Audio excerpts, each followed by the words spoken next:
মেয়েদের জন্য 1 নম্বর নেক আমল হলো আহসানু আমালা লিয়াবলুয়াকুম আইয়ুকুম আহসানু আমালা। মেয়েদের জন্য সবচাইতে সুন্দর আমল হলো পর্দা। আজকে বাংলাদেশের সমস্ত মেয়েরা যদি পর্দার মধ্যে থাকে, আমাদের একটা যুবকও খারাপ হওয়ার কোনো চান্স জোরে কম। এই যে যুবকগুলো সারাদিন পাগলার মতন ঘুরতেছে, আইরে কি ঘোরাই ঘরে বারে, উত্তর পাড়া দক্ষিণ পাড়া, কেরে এত ঘুরিস কা? যে পাড়া দেখবেন পরিমণি বেশি, ওই পাড়াতে আবার যুবকের ভিড়ও বেশি। পরিমণি বোঝেন না, লুঙ্গি ড্যান্স দেয়, লুঙ্গি ড্যান্স। একটু মনোযোগ দিয়ে শোনেন, রাসূল বলে আলী ফাতেমা পর্দা নিশি। আল্লাহ ফাতেমাকে এত ভালোবাসে, দুনিয়ার কোনো মানুষ ফাতেমার অন্যা কিনুক এটা আল্লাহ চায় নাই বলে আল্লাহ তাআলা একজন ফেরেশতাকে খরিদ্দার বানায়া ফাতেমার অন্যটা 6টা দিরহাম দিয়ে কিনে ওই অন্যটা আল্লাহ যত্ন করে জান্নাতের মধ্যে রেখে দিয়েছে। এখন আপনারা বলেন, পর্দা নিশি নারীকে আল্লাহ ভালোবাসে কম না বেশি? আমার মায়েরা, পর্দার মধ্যে ঢুকে যাবেন, পর্দার মধ্যে থাকবেন।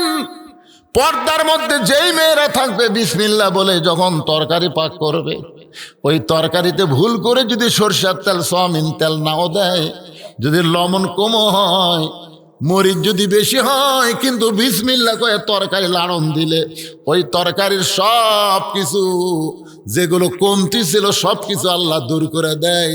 তরকারি বিসমিল্লাহ বলে যদি স্বামীর পাতের মধ্যে দেয়, স্বামী খায়া বলবে জীবনে এত স্বাদের খাওয়া খায় নাই। কারণ পর্দানিশী নারীর উপরে আল্লাহ অবারিত রহমত বরকত দান করে। আর পর্দানিশী নারীর পেট থেকে যেই বাচ্চা জন্ম নিবে, ছেলে হোক আর মেয়ে হোক, এই বাচ্চাগুলোর শরম বেশি হবে। জোরে কোন কি বেশি হবে? শরম বেশি হবে। রাসূল বলে আলী রে, আল্লাহ তাআলা ওই অন্যটা যত্ন করে জান্নাতের মধ্যে রাইখা দিয়ে তোমাকে যে 6টা দিরহাম দিল, ওই 6টা দিরহাম নিয়ে তুমি যখন হাসান হোসেনের জন্য খাবার কিনতেছিলে, তোমার মনে বড় আশা হাসান হোসাইন ঘুম থেকে চেতন পাবে, আর চেতন পাওয়ার পরে খাবার যদি সামনে দেওয়া হয়, বাচ্চাগুলোর মুখের মধ্যে হাসি ফুটবে। তুমি আলী বাবা হইয়া 6টা দিরহাম দিয়ে খাবার টোপলা যখন নিবার চাও, এমন সময় আল্লাহ ওই ফেরেশতাকে বলে, ফেরেশতা যা যা ফকির সাইজা আলীর কাছ থেকে 6টা দিরহাম ফেরত নিয়া। ফেরেশতা কান্দের বলে, আল্লাহ আল্লাহ এটা তোমার কেমন কাজ? অন্য বিক্রি করার 6টা দিরহাম দিলা, আর 6টা দিরহাম দিয়ে খাবার কিনলো সন্তানের জন্যে, আর সেই 6টা দিরহাম ফেরত নিয়ে আসবে, এটা কেমন কথা? আল্লাহ বলে, ফেরেশতার রে তুই বুঝবি না, তোরা বুঝবি না। আজকে আমি আল্লাহ লিয়াবলুয়াকুম আইয়ুকুম আহসানু আমালা, আমি আলীর সুন্দর আমল পরীক্ষা করব। আলী তার সন্তানকে বেশি ভালোবাসে না আল্লাহর কোরআনকে বেশি ভালোবাসে? আজকে পরীক্ষা হবে। রাসূল বলে আলী রে, ওই ফকির যখন 3 দিনে না খাওয়ার কথা বলে তোমার কাছে বায়না ধরে, তোমার কাছে যখন খাবার চাই, তুমি 1টা দিরহাম দিবার চাইলে কোরআনকে সম্মান করে আম্মা সাইলা ফালা তানহার, কিন্তু তুমি যখন 1টা দিরহাম দিবে, এমন সময় আল্লাহর কোরআন তোমাকে বলতে চালি রে, 1টা দিরহাম দিলে তুমি 10টা দিরহাম পাবা, 2টা দিলে তুমি 20টা পাবা, আর 6টা দিলে আল্লাহ তোমাকে 60টা দিরহাম দেবে। ইয়ফাইলাইকুম, আল্লাহ নেয় না রে আলী, আল্লাহ ফেরত দেয়। তুমি আল্লাহর কোরআনকে বিশ্বাস করে ফকিরকে 6টা দিরহাম যখন দান করে দিলা, ওই ফকির 6টা দিরহাম নিয়ে যখন আল্লাহর কাছে কান্দে আর বলে, আল্লাহ ধরো তোমার দিরহাম তুমি ফেরত নাও, আল্লাহ বলে, ফেরেশতা কান্দিস না, আমার আলী কোরআনকে বিশ্বাস করে বাজারের মধ্যে ঘুরতেছে, আর দোকানদারকে 2 বস্তা খাবার প্যাকেট করার কথা বলেছে, কারণ বিশ্বাস করেছে, বিশ্বাসে মিলাই বস্তু তর্কে বহুদূর। যারে ফেরেশতা যা মানুষ হইয়া একটা উট আলীর কাছে বিক্রি করে 100 দিরহাম বাকিতে। রাসূল বলে, আলী রে, ওই ফেরেশতা উটওয়ালা হয়ে তোমার কাছে 100 দিরহাম উটটা বাকিতে বিক্রি করলো। আবার ওই ফেরেশতাকে আল্লাহ খরিদ্দার বানায়া তোমার কাছ থেকে 160 দিরহামে উটটা কিনে নিল। 100 দিরহাম উটওয়ালারে দিয়া বাকি 60টা দিরহাম দিয়ে তুমি 2 বস্তা খাবার কিনলা। 6টা দিরহাম দান করার কারণে আল্লাহ দুনিয়াতেই তোমাকে 10 গুণ ফিরাইয়া দিল। তাই জামাই রাজাগা চুলকানি হচ্ছে, শ্বশুর বসে সামনে গল্প ধরছে, 1-1 ঘন্টা হয় শ্বশুর আর গল্প ছাড়ে না, চুলকানি খালি কুটকুট কুটকুট করতেছে। জামাই খালি মোটে মোটে কামড় দেখায়, চুলকানি রে তুই কি শ্বশুর বুঝিস না? এই চুলকানি সম্পর্কে আল্লাহ বললেন, অনুনাজ্জিলু মিনাল কুরআনি মা হুয়া শিফাউ ওয়া রাহমাতুল লিল মুমিনিন।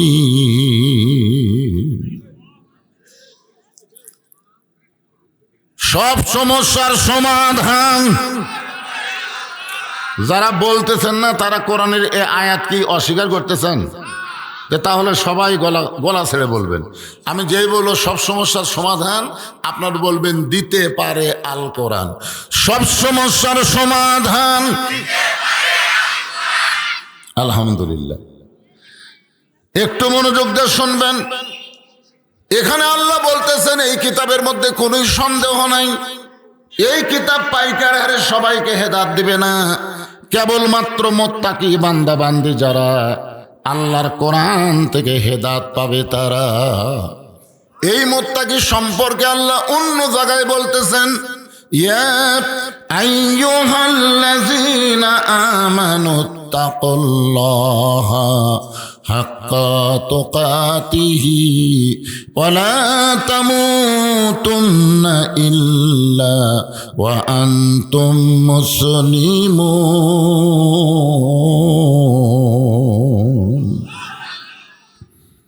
আমরা সবাই কি মুসলমান না?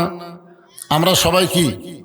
কিন্তু এরপরে আল্লাহ কেন বলতেছেন যে মুসলমান না হইয়া মরো না? তার মানে বোঝা গেল আমরা ভালো মুসলমান হইনি, খালি সংখ্যায় মুসলমান। শতকরা 100 জনের মধ্যে 95 জন মুসলমান। বাংলাদেশে 100 জনের মধ্যে কতজন মুসলমান? 95 হলো মুসলমানের দেশ হলো বাংলাদেশ। কি হিসাব রে? আচ্ছা, শতকরা কত ভাগ ইমানদার? না, মুসলমান হলাম শতকরা 95, কিন্তু শতকরা ইমানদার কত ভাগ? 10 ভাগ। মানে ইমানদারের ভাগ আমরা বলবারই পারতেছি না। তবে মুসলমানের হিসাব আমরা জানি যে 100 জনের মধ্যে 95 ভাগ মুসলমান এই বাংলাদেশে আছে। গেটের লোক কিভাবে চাপাবেন?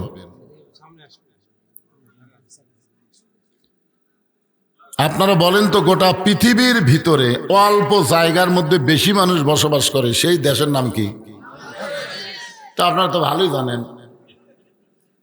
মানে আয়তন অনুযায়ী সবচেয়ে বেশি মানুষ বসবাস করে বাংলাদেশে। এরপরও 12 লক্ষ রোহিঙ্গা মুসলমানকে জায়গা দিয়েছে কোন দেশ? তাহলে আপনারা কি বোঝেন জায়গা দেওয়ার অভ্যাস আমাদের নাই? তো যারা আশেপাশে দাঁড়ায় আছে, দরজাত খাড়া হয়ে আছে, এরা কি রোহিঙ্গা? এরা তো হামাকেরই ভাই। তো ওদের বসতে দেওয়ার জন্য শীতের রাতে একটু চাপিয়া বসার দরকার আছে না নাই? কোন আছে না নাই ভাইজান? এই জন্য একটু চাপেন তো। এখনো ওয়াজ শুরু হয়নি, একটু চাপেন। আল্লাহর রাস্তার সামনের দিকে চেপে বসেন আর জিকির করেন। এই যারা দাঁড়িয়ে আছেন, দাঁড়িয়ে থাকবেন কেন? বসবেন, বসার জায়গা পালি বসবেন, বসার জায়গা পালি আপনার বসে যাবেন। একটু জিকির করেন আর সামনে আসেন, জিকির করেন, একটু সামনের দিকে আসেন। লা ইলাহা ইল্লাল্লাহ, লা ইলাহা ইল্লাল্লাহ, লা ইলাহা, লা ইলাহা ইল্লাল্লাহ মুহাম্মাদুর রাসূলুল্লাহ সাল্লাল্লাহু আলাইহি ওয়াসাল্লাম। আমি এই পবিত্র কোরআনের রাষ্ট্র সমাজ পরিবেশ নিয়ে কথা বলতেছিলাম, ইতিমধ্যে সাইড থেকে এক বিএনপির লোক বলছিল, হুজুর হুজুর এইটা ছাড়া কেউ আজ নাই। আমি বললাম, ভাইজান তোমার বাজলো কোন জায়গায়? শহীদ প্রেসিডেন্ট জিয়াউর রহমানকে যখন হত্যা করা হলো চিটাগাংয়ের সার্কিট হাউসে, তখন তার লাশের কাছে রক্ত মাখা একটা ব্রিফকেস পড়ে ছিল। তার দেহের কাছে রক্ত মাখা একটা ব্রিফকেস ছিল। উনি কি মনে করছিল, না জানি এর মধ্যে ক্রেডিট কার্ড, এটিএম কার্ড, ব্যাংকের চেক বই, না জানি কি আছে, ওইটা নিয়ে আসলো ঢাকায়। ওটার চাবি খোলার পরে দেখলো মাত্র দুইটা জিনিস আছে, একটা হলো জায়নামাজ আর একটা হলো আল্লাহর কোরআন। বিএমপি করো, আর বিএমপির প্রতিষ্ঠাতা কি ভালোবাসছে সেটা তোমরা জানো না। যেই লোকটা শহীদ হওয়ার সময় তার লাশের কাছে জায়নামাজ আর কোরআন পাওয়া যায়, এমনি আল্লাহ তাকে এত সম্মান দেয় নাই। আমাদের মোস্তাফিয়া ডবল টাইটেল সরকারি মাদ্রাসার প্রিন্সিপাল আল্লামা নজিবুল্লাহ রহমতুল্লাহ আলাই, তাকে আমরা জিজ্ঞাসা করছিলাম, হুজুর শহীদ প্রেসিডেন্ট সম্পর্কে আপনার মন্তব্য কি? উনি বলেছিলেন, হযরত ওমর ফারুকের সিমটম। জোরে কোন সুবহানাল্লাহ।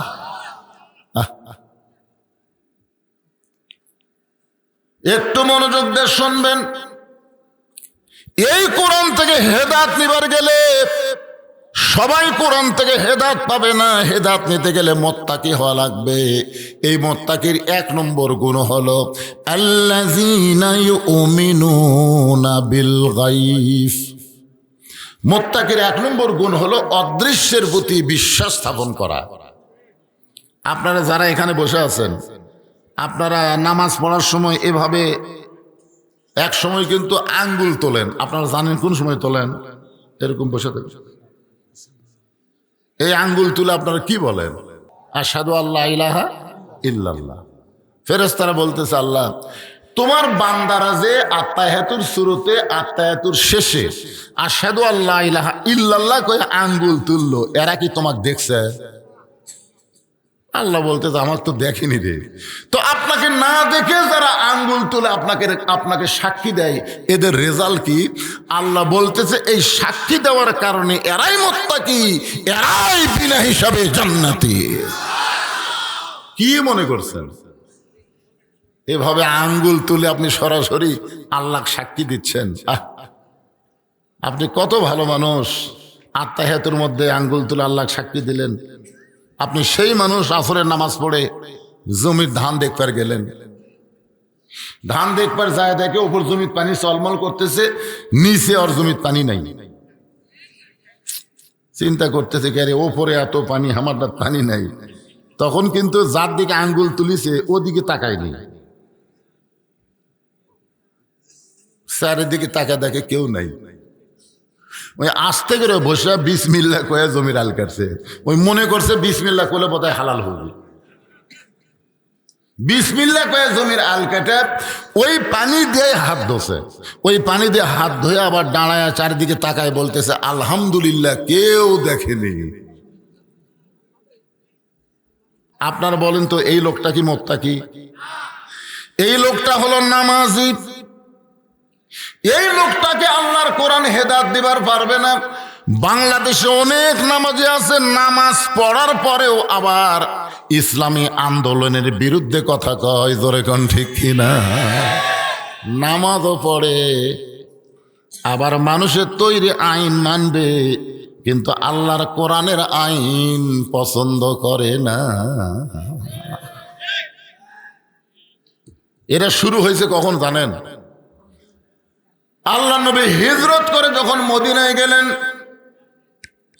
নামাজটা হলো আসরের নামাজ। নবী যখন আসরের নামাজের ইমামতি করতেছেন, এক রাকাত নামাজ হয়ে গেল।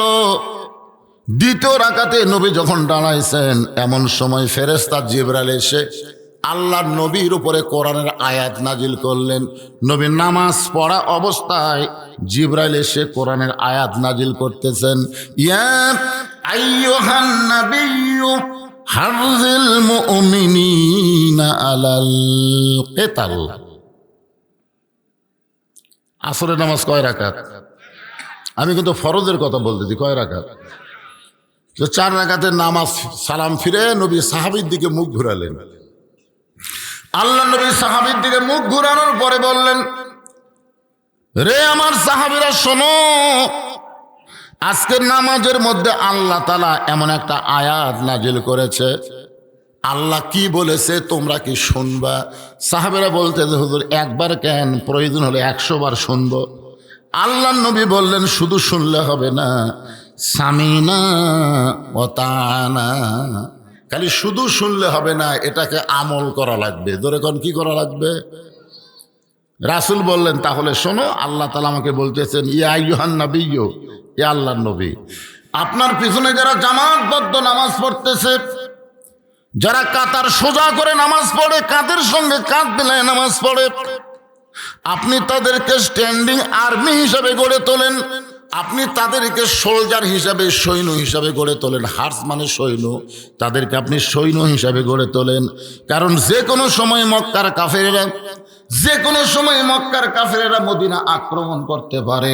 আর মদিনা যখন আক্রমণ করবে, তখন দোয়া দিয়া, দরুদ দিয়া, নামাজ দিয়া, রোজা দিয়া আপনি মদিনা রক্ষা করতে পারবেন না।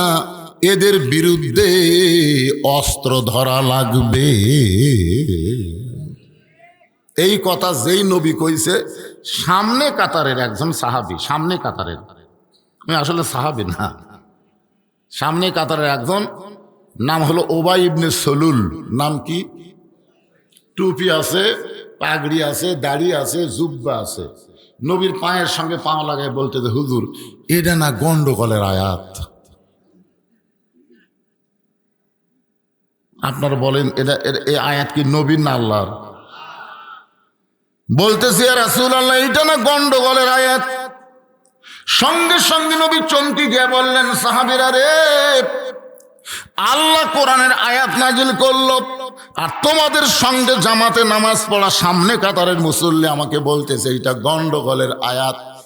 কে একটা আমি চিনবার পারলাম না। এমন সময় আল্লাহ তাআলা আয়াত নাজিল করলেন, অমিরান নাসি মাইয়াকুলু আমান্না বিল্লাহি ওয়া বিল ইয়াউমিল আখিরি ওয়া মা হুম বিমুমিনিন। যারা বলে আল্লাহ মানি, পরকাল মানি, সব কিছু বিশ্বাস করি, এরপরও আল্লাহ বলতেছেন তারা মুমিন নয়। শুধুমাত্র তারাই মুমিন নয়, যারা বাতিলের সঙ্গে আপোষ করবে, হকের পক্ষে লড়াই করবে না। আপনারা কি বাতিলের সাথে আপোষ করে ঈমান বাঁচাবার পারবেন? এ কথা বললেন কেন? আল্লাহর নবী 27টা যুদ্ধে বাতিলের বিরুদ্ধে হকের পক্ষে সেনাপতিত্ব করেছেন। নবী যদি সেনাপতি হয় আর নবীর উম্মত হয়ে খালি মেসাক মারে জান্নাত যাবে, এতই সোজা। একটু মনোযোগ দিয়ে শুনবেন। মুত্তাকির বৈশিষ্ট্য সম্পর্কে বলতেছি। মুত্তাকি সম্পর্কে আল্লাহ বললেন, মুত্তাকির 1 নম্বর গুণ হচ্ছে আত্তাকুল্লাহ, ভয় করতে হবে কাকে?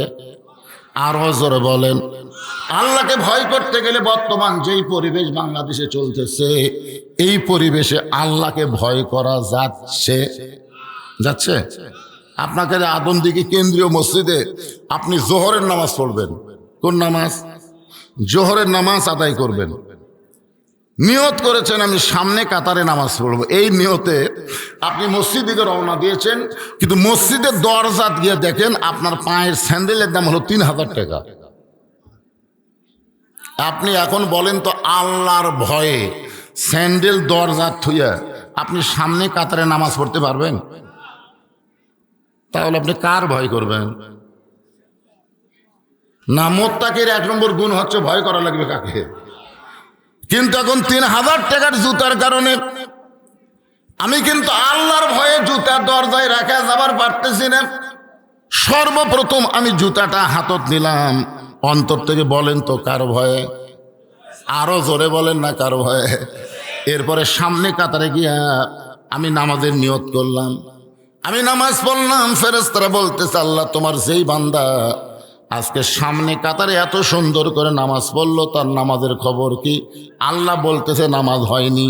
কারণ একই কলিজার মধ্যে চোরের ভয়, আল্লাহর ভয় একসঙ্গে যদি রয়, তার কোনোদিন নামাজ কবুল হয় না। আমার এক বন্ধু বগুড়া শহরে জায়গা কিনছে, 5-6 বছর হয়ে গেল বাসা করে না। তা আমি একদিন বললাম, কে রে ভাই, তোর কি টাকার সমস্যা, তুই জায়গা কিনলি বাসা করিস না কেন? বলে, ভাই বাসা করবার চাই, ভয়ে করতেছি না। আমি কিসের ভয়? বলে, একেবারে ভিতর থেকে শুরু করে লিন্টন পর্যন্ত খালি চাঁদাই দেওয়া লাগবে, চাঁদা। তাহলে কিসের ভয়? বলে, চাঁদাবাজের ভয়। মসজিদে দরজায় করতেছে চোরের ভয়, বাসা করবার পারতেছে না চাঁদাবাজের ভয়। ওয়াজ শেষ করে আমার মতন বক্তা রানীনগরে ওয়াজ শেষ করে বললাম, কে ভাই, রাত বাজে এখন 1টা, আমি কোন দিক দিয়ে যাই? তখন বলতে যে, হুজুর আপনি যদি এই আবাদপুকুর থেকে চাঁপাপুর হয়ে কুন্দুক গ্রামে রাস্তা দিয়ে যান, তাহলে 2 জায়গা আপনি ধরবার পারে। কয় জায়গা ধরবার পারে?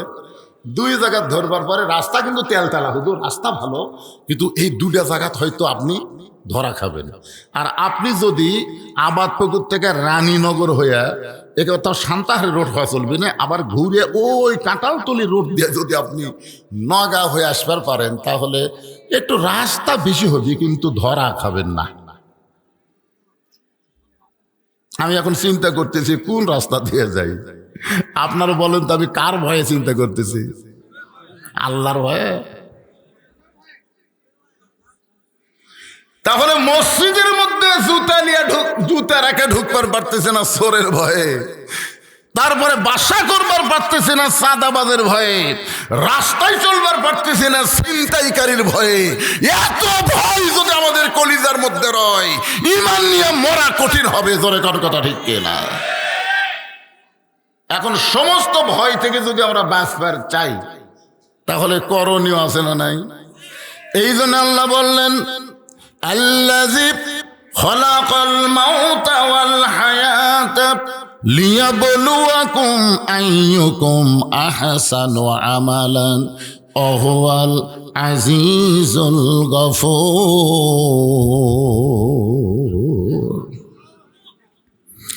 আল্লাহর কোরআন দিয়ে যখন রাষ্ট্র চলবে, এই বাংলাদেশ যখন কোরআন দিয়ে চলবে, আমরা অনেকেই বলি সব দেখা হলো শেষ, আগামীতে দেখব আল্লাহর কোরআনের বাংলাদেশ।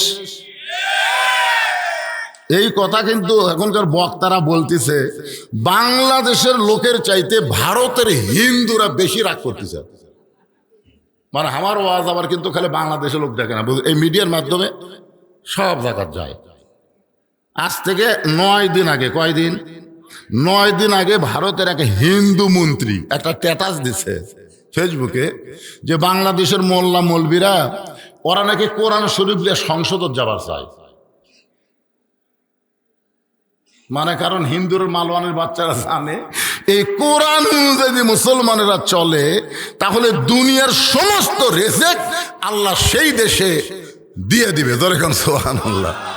ভারতের তলে যে খুনি আছে, ভারতের তলে যে সোনা আছে, এই কোরআন দিয়ে দেশ চালানোর কারণে ওগুলো আস্তে আস্তে আস্তে আস্তে আমাদের দেশের তলে চলে আসবে, বুঝলেন?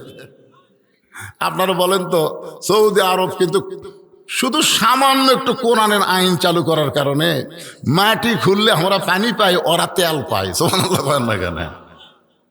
এখন ওরা চিন্তা করতেছে, যেই মোল্লা মুন্সিরা যে কোরআন শরীফ নিয়ে সংসদ যাবার চায়, এরা জানে বাংলাদেশের 3 দিকে ভারত, একদিকে বঙ্গোপসাগর। ভারত যদি একবার ধরে, এরা সাগরও ডুবে মরে যাবে। এই স্ট্যাটাস দিয়েছে ফেসবুকে। আমি আবার নিচে কমেন্ট করলাম, এ মালওয়ানের বাচ্চারা, তোরা জানিস আমরা মুসার লোক, জোরে কোন আমরা কার লোক? কথা হয় না। আমাদের একজন নবী ছিলেন, নাম হলো মুসা নবী। জোরে বলেন নাম কি? 3 দিকে ফেরাউন লাঠি সোটা নিয়ে দাঁড়ায় গেছে। 3 দিকে ফেরাউন হাজার হাজার সৈন্য নিয়ে মুসা নবীকে অ্যাটাক করেছে। বলে, রে মুসা, তোর তো পলানোর কোনো জায়গা নাই। 3 দিকে আমরা লাঠি নিয়ে দাঁড়াই আছি, সামনে হলো সাগর, এখন তুই যাবি কোন দিকে?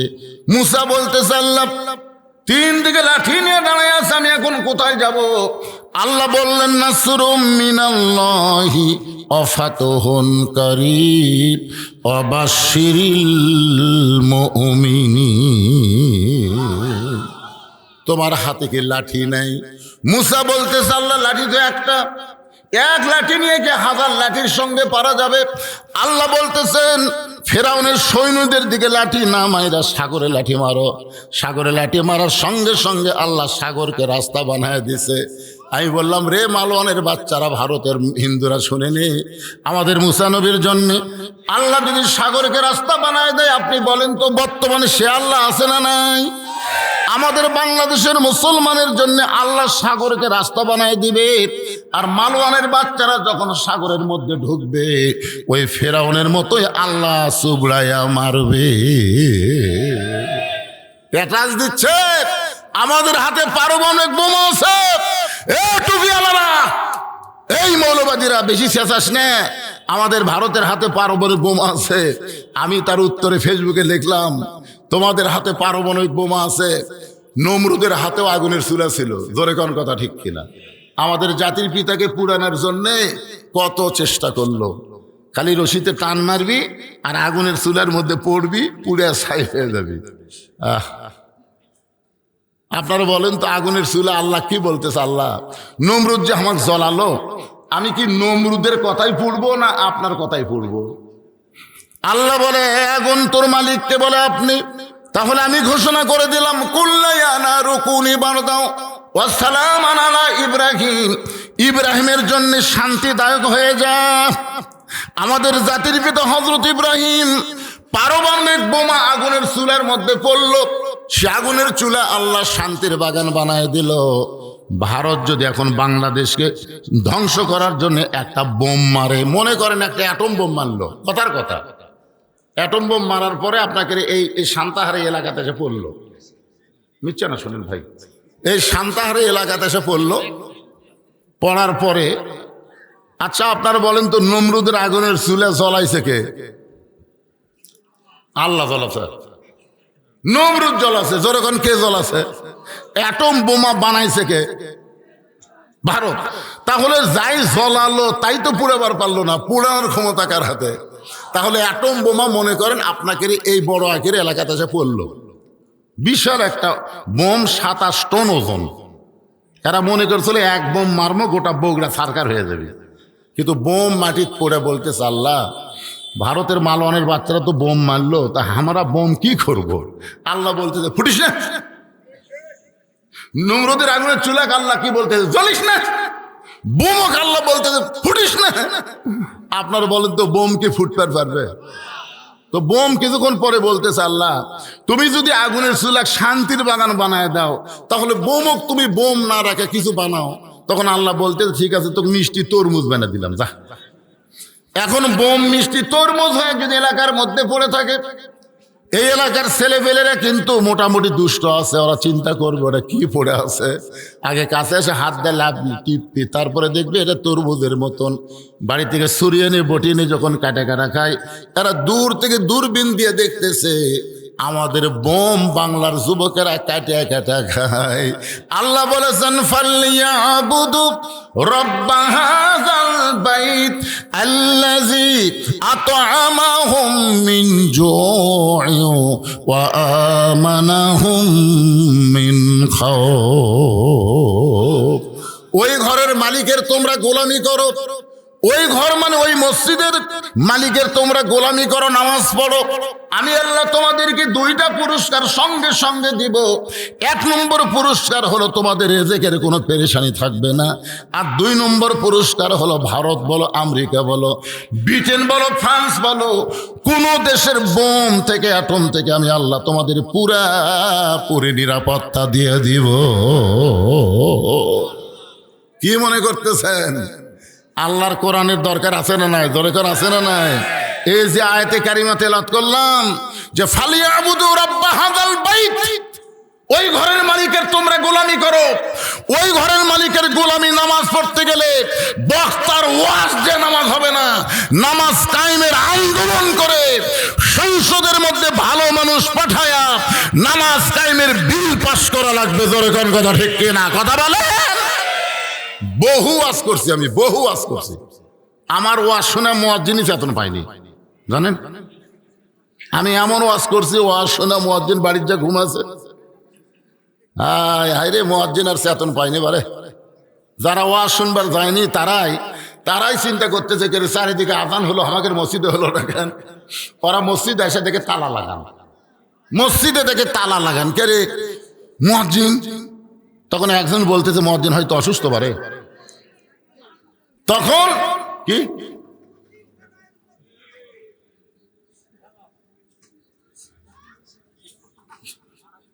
কি বলতেছে না, কথাটা বলেন ভাইজান, আমি কথাটাই বলি। তো এখন এই মুয়াজ্জিন সাহেব যায় দেখে বাড়ি ঘুম পাড়তেছে। এখন এই 2-3 জন ডাকতেছে, চাচা চাচা আপনার কি শরীর খারাপ নাকি? তো চাচা দরজা খুলে বলতেছে, ভাই কি হচ্ছে? চারিদিকে আজান হয়ে গেল, মসজিদ তালা খোলেননি। মুয়াজ্জিন কান ধরে তওবা করতেছে, আর জীবনে ওয়াজ শুনবো না।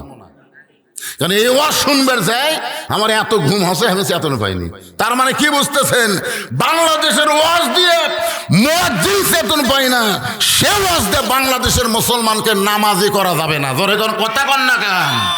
ওয়াজ দিয়ে নারীদেরকে পর্দানিশী করা যাবে না।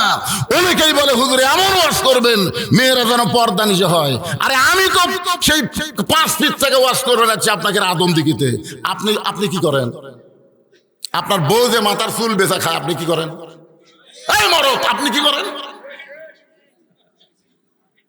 মরে গেলে 5 কাপড় দিবেন। আপনার বউ মরে গেলে কয় কাপড় দিবেন? কয়টা দিবেন? 5টা কোন জায়গাত লাগাবেন? বললেন তো 5টা দেবো, লাগাবেন কোন জায়গা? পুরুষের মতোই 3টা কাপড় পরার লাগে, পুরুষের মতোই। আর 2টা কাপড় মেয়েদের বেশি 2 জায়গাত লাগার লাগে। একটা হলো সিনা বান, একটা হলো মাথা বান। এখন আপনার বলেন, যেই মেয়ে জীবিত অবস্থায় মাথার চুল বেচা খাচ্ছে, মরার পরে ওর মাথার কাপড় বান্ধে কাম হবে?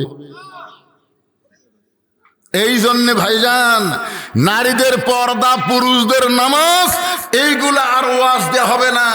এইগুলো আল্লাহর কোরআনের সমাজ কায়েম করে চালু করা লাগবে। জোরে কোন কথা ঠিক? হ্যাঁ, সেই জন্য আলোচনা, লিয়াবলুয়াকুম আইয়ুকুম আহসানু আমালা। এখন আপনি যান।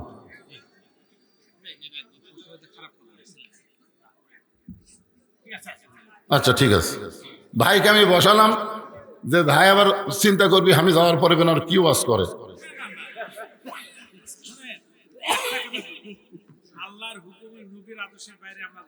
সুবহানাল্লাহ, একেবারে খোকা ভাইয়ের মতোই রে। আমার খোকা ভাই যতদিন জীবিত আসলো, আমি যত মাহফিল করছি আমার কয় হুজুর কোরআনের যা আছে ডাইরেক্ট মারেন তো।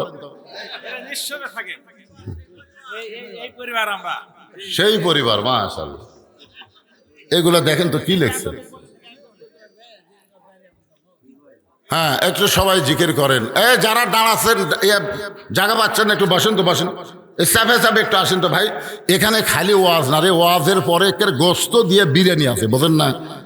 আপনারা মনে করেছেন খালি খালি ওয়াজ, গোস্ত বিরিয়ানি আছে। এই জন্য একটু একটু একটু সামনের দিকে চাপেন তো, আল্লাহর রাস্তায় চাপেন।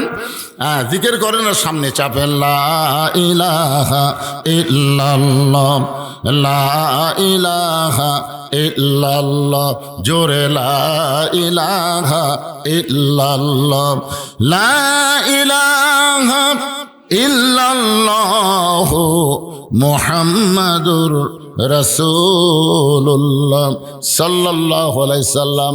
লিয়াবলুয়াকুম আইয়ুকুম আহসানু আমালা। একটু মনোযোগ দিয়ে শুনবেন। এই সূরা মুলকের এই 2টা আয়াতের ব্যাখ্যা করব আপনাদের কাছে। সুন্দর আমল। আপনারা বলেন তো, বর্তমানে বাংলাদেশে ভোটের আগে, দায়িত্ব পাওয়ার আগে নেতা নরম না দায়িত্ব পাওয়ার পরে নরম? বুঝে শোনা করবেন। আল্লাহর কোরআন দিয়ে যখন বাংলাদেশ চলবে, তখন নেতারা ভোটের আগে গরম থাকতে পারে, কিন্তু নেতা হওয়ার পরে তারা নরম হয়ে যাবে। কিন্তু আমাদের বাংলাদেশে দেখবেন, ভোটের আগে 12 তারিখে নির্বাচন হবে, এখন নেতারা এত নরম হয়ে গেছে। আমাদের এলাকার এক নেতা গাড়ি থামে গাড়ি থামে নিচে নামে সালাম দিছে। কাক সালাম দিছে জানেন? ফকিরক সালাম দিছে।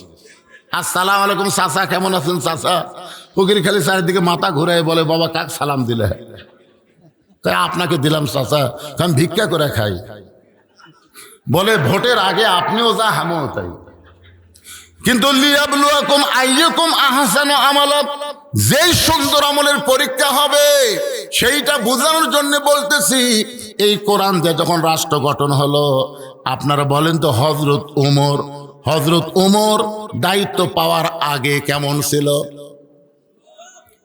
কবার পড়ে না? হযরত ওমর দায়িত্ব পাওয়ার আগে কেমন গরম। কোন রাস্তা দিয়ে যদি হযরত ওমর যায়, ওই রাস্তা দিয়ে শয়তান যাইতে কয়দিন ভয় পায়। কিন্তু যেদিন থেকে মদিনার খলিফার দায়িত্ব পাইছে, সেদিন থেকে হযরত ওমর কেমন নরম হয়েছে। একদিন গভীর রাত্রে হযরত ওমর মানুষের দুঃখ কষ্ট দেখার জন্যে, কে কেমন আছে দায়িত্ব পাওয়ার কারণে, কে কেমন আছে নিজের চোখে দেখার জন্য দিনের বেলা সম্ভব না। কারণ দিনের বেলা ঘুরবার গেলে মানুষের সঙ্গে মুসাফা করতে সময় শেষ। ধরে কোন কথা ঠিক কিনা?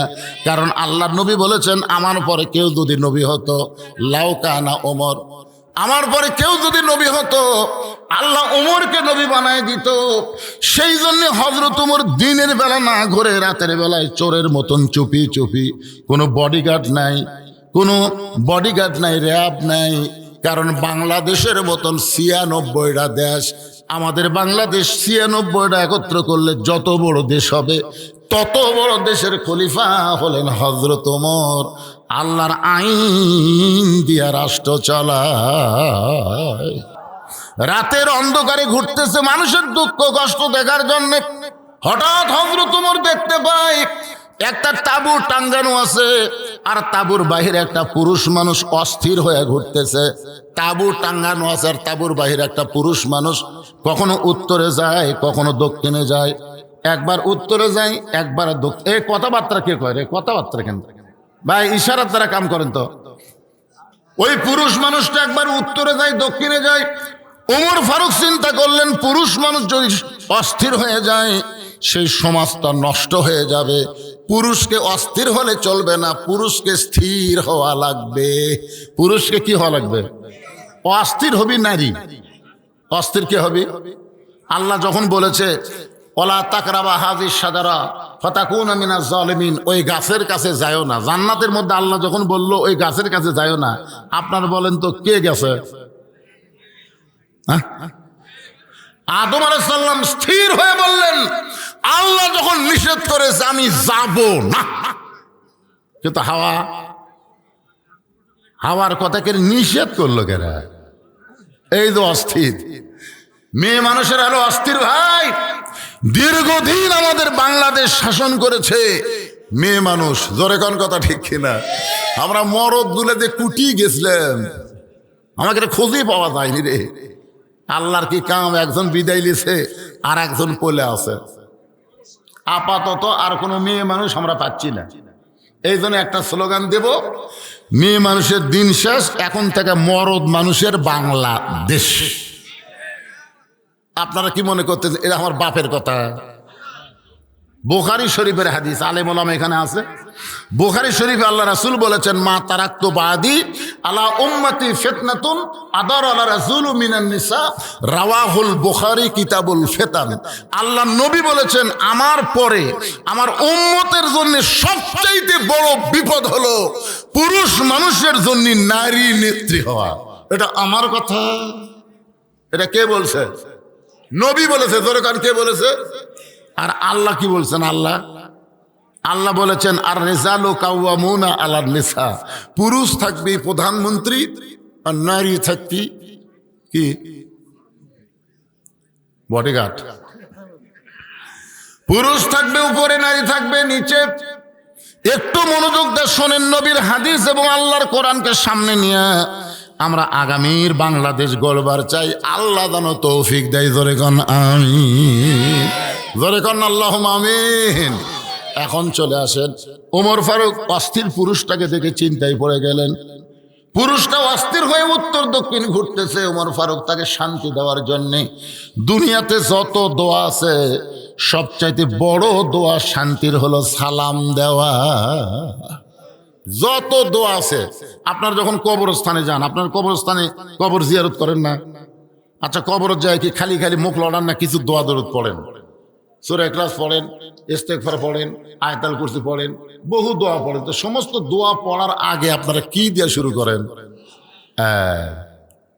আপনি যতই দোয়া পড়েন, সালামের চাইতে বড় দোয়া নাই। এই জন্য গোরস্থানে গিয়ে আগে সবচাইতে বড় দোয়া হচ্ছে আসসালামু আলাইকুম ইয়া আহলাল কুবুর। ওমর ফারুক অস্থির লোকটাকে স্থির করার জন্য সালাম দিলেন, আসসালামু আলাইকুম ইয়া আব্দুল্লাহ। লোকটা সালামের উত্তর দেয় না। ওমর ফারুক আবার সালাম দিলেন, আসসালামু আলাইকুম ইয়া আখি। লোকটা সালামের উত্তর দেয় না। ওমর ফারুক আবার যখন সালাম দিবার জন্য হাত তুলেছে, কেবল কছে আজ সালামও কবারই পারেনি। আজ প্রতি লোকটা বলে, এই মিয়া বারবার খালি সালাম দাও মিয়া। আপনার বলেন তো কাক বলিছে? ওমর ফারুক রাস্তাতে গেলে শয়তান কয়দিন যায় না? ওটা কখন? যখন সাহাবী ছিল। আর যখন খলিফা হয়েছে তখন কি বলতে চাই? মিয়া মিয়া বারবার খালি সালাম দেশ মিয়া। তুই জানিস হযরত ওমর যেদিন থেকে আল্লাহর কোরআন দিয়ে রাষ্ট্র চালায়, সেদিন থেকে দিনও যা রাতও তাই। সুবহানাল্লাহ না কেন? এই কথাটা কাক বলতেছে? ওমরকেই বলতেছে। হযরত ওমর যেদিন থেকে কোরআন দিয়ে রাষ্ট্র চালায়, সেদিন থেকে দিনও যা রাতও তাই। আমি আমার গর্ভবতী বউকে নিয়ে অমুক এলাকা থেকে অমুক এলাকায় যাচ্ছিলাম, কিন্তু রাস্তার এই মাঝখানে এসে আমার বউটার প্রসব ব্যথা এমন বেড়ে গেল, আমার বউটার কষ্ট আমি সহ্য করতে না পেরে তাঁবুর ভিতরে আমার বউটাকে রাইখা আমি বাহিরে অস্থির হয়ে ঘুরতেছি, আর তুমি কি আমাদের খালি সালাম দাও? আমার বউটা তাঁবুর মধ্যে কষ্টে গ্যাঙ্গা গ্যাঙ্গি করতেছে, আমি কষ্টে সহ্য করতে না পারে বাহিরে উত্তর দক্ষিণ ঘুরতেছি, আর তুমি শুধু আমারে সালাম দাও। কি আমি বর্তমানে কি বিপদে আছি তুমি জানো? খালি সমানে সালাম মারো। ওমর ফারুক লোকটাকে এক টানে বুকের মধ্যে নিয়ে কপালে একটা চুমা দিয়ে বলতে দে, ভাইজান ইন্নাল্লাহা মা'আস সাবিরিন। কি নেতা রে! ক্ষমতা পাওয়ার পর গর্ভবতী বউটার কষ্ট আমি নিরোধ করার চেষ্টা করব। এই কথা বলে হযরত ওমর এক দৌড় মারলেন। অর্ধ জাহানের খলিফা হযরত ওমর গভীর রাত্রে এক দৌড় মারলেন, বাড়ির দরজায় গিয়ে ডাক দিলেন আব্দুল্লাহর মা। ওমর ফারুকের ছেলের নাম হলো কি? আব্দুল্লাহর মা। আব্দুল্লাহর মা বলার সঙ্গে সঙ্গে দরজা খুলে গেল। ওমর ফারুক চমকে গিয়ে বলে, আব্দুল্লাহর মা, আমি না হয় পাগল হয়ে দায়িত্ব পায়া মানুষের দুঃখ কষ্ট দেখার জন্য রাতের ঘুমকে হারাম করেছি, কিন্তু তোমাকে ডাক দাও মাত্রই তুমি দরজা খুললে, তুমি কি ঘুমাও না? ওমর ফারুকের বিবি চোখের পানি বের করে বলে, স্বামী গো, আপনি যেদিন থেকে মানুষের দুঃখ কষ্ট দেখার জন্য রাতের ঘুম হারাম করেছেন, আমি সেদিন থেকে ঘুমাই না। এই দরজায় দাঁড়িয়ে দাঁড়িয়ে আল্লাহর কাছে আপনার নিরাপত্তার জন্য দোয়া করি। সুবহানাল্লাহ জোরে কর পারলেন না? খালি নেতা ভালো হলে হবি না রে, নেতার বউ ভালো হওয়া লাগবে। আজকে বাংলাদেশের অধিকাংশ নেতা খারাপ হওয়ার পিছনে হলো ওর বউ। আজকে সিংড়ার পলক কুটি আর ওর বউ কুটি। ফান্দে পড়িয়া পলক কান্দে রে। হায় হায়, এত কোটি টাকা মারছে, বউ এখন কানাডাতে আরাম মারতেছে। বউ কানাডায় আরাম করতেছে আর স্বামী জেলখানার মধ্যে কষ্ট পাচ্ছে। যদি পলকের বউ স্বামীকে যদি বলতো, তুমি একটা সামান্য এমপি প্রতিমন্ত্রী হয়ে এত টাকা কোথায় পাও? তুমি 10,000 টাকা বেতন পাও, 12,000 টাকা ভাড়া বাড়ি নাও, এই টাকা তুমি কোথায় পাও? আবার প্রতিদিন মাছ গোস্ত নিয়ে বাড়িতে আসো, এই টাকার উৎস কি? প্রত্যেকটা বাড়ির বউ যদি ঠিক হয়, পুরুষ মানুষ ভালো হতে বাধ্য হয়ে যাবে। জোরে কোন কথা ঠিক কিনা? কানতেছে ফাতেমা। হযরত আলীর কাছে একটা বইয়ের কথা বলতেছি, হযরত আলীর কাছে ফাতেমা কান্দে। আলী বলে, ফাতেমা কান্দার কারণ কি? বলে, স্বামী আপনি জানেন না, আপনার হাসান হোসেন না খাইয়া ঘুমায় গেছে। এরা ঘুম থেকে চেতন পাওয়ার পরে আমার কাছে খাওয়ার বায়না করবে, আমি এখন খাবার কোত্থেকে দিব? এই জন্যে গোটা ঘর খুঁজে দেখলাম আপনার পকেটেও পয়সা নাই, ঘরের মধ্যেও কোনো খাবার নাই। তাই আমার এই ওন্নাটা আপনাকে দিলাম, এই ওন্না বিক্রি করার যেই টাকা হবে এই টাকা দিয়ে একটু খাবার নিয়ে আসবেন। হযরত আলী ফাতেমার ওন্নাটাকে আমার পকেটের মধ্যে নিয়ে বাজার দিকে রওনা দিলেন। বাজারের মধ্যে গিয়ে বিবেক বলতেছে, আলী রে, ওন্নাটা বিক্রি করতে যখন চাবে তখন খরিদ্দার যদি জিজ্ঞাসা করে এই ওন্নাটা কার, তুমি যদি বলো আমার বউ ফাতেমার, তাহলে খরিদ্দার নিশ্চয়ই জিজ্ঞাসা মনে মনে চিন্তা করবে যে মরদ মানুষ বইয়ের জিনিস বেচা খায় সেই পুরুষ হলো দুর্বল পুরুষ। আলী মনের মধ্যে কথা রেখে ওন্নাটা পকেটের মধ্যে নিয়ে গোটা বাজারের মধ্যে যখন ঘুরতেছিল, এমন সময় এক খরিদ্দার এসে সালাম দে, বলে, আলী ভাই, আমার মনে হয় আপনি কিছু বিক্রি করবেন। হযরত আলী পকেট থেকে ওন্না বের করে তাকায় দেখে খরিদ্দার একটা ব্যাগ তার সামনে ফাঁক করে ধরেছে। ওই ব্যাগের মধ্যে ওন্নাটা ঢুকাই দিল। ওই খরিদ্দার একটা বারের জন্য ফাতেমার ওন্নার দিকে তাকাইলো না। ওই ব্যাগের মুখটা ধরে হযরত আলীর হাতে 6টা দিরহাম দেয়া ফকিরটা যখন ওই খরিদ্দার যখন চলে গেল, হযরত আলী 6টা দিরহাম নিয়ে এক দৌড়ে খাবার দোকানে গেলেন। দোকানদারকে বললেন, ভাই দোকানদার, এই 6টা দিরহামের যেই খাবার হবে সেই খাবারটা একটু টোপলা করে দাও। আমার হাসান হোসেন কানতে কানতে ঘুমায় গেছে, ওরা ঘুম থেকে চেতন পাইলে খাবার জন্য বায়না ধরবে। দোকানদার 6টা দিরহামের খাবার টোপলা করে হযরত আলীর হাতে যখন দিবার চাই, আলী যখন পকেট থেকে 6টা দিরহাম বের করে দোকানদারকে দিয়ে টোপলা হাত দিয়ে নিবে, এমন সময় একজন সায়েলকারী ফকির এসে বলতেছে, আলী ভাই, আজকে 3 দিন হলে আমার বাড়িতে কোনো খাবার নাই, যদি পারো আল্লাহর রাস্তায় আমাকে একটু সহযোগিতা করো। হযরত আলী চিন্তায় পড়ে গেলেন যে 6টা দিরহাম দিয়ে সন্তানের জন্য খাবারের টোপলা নিব, আর সেখানে এসে ফকির ভাগ বসায়, আমি এখন কি করব?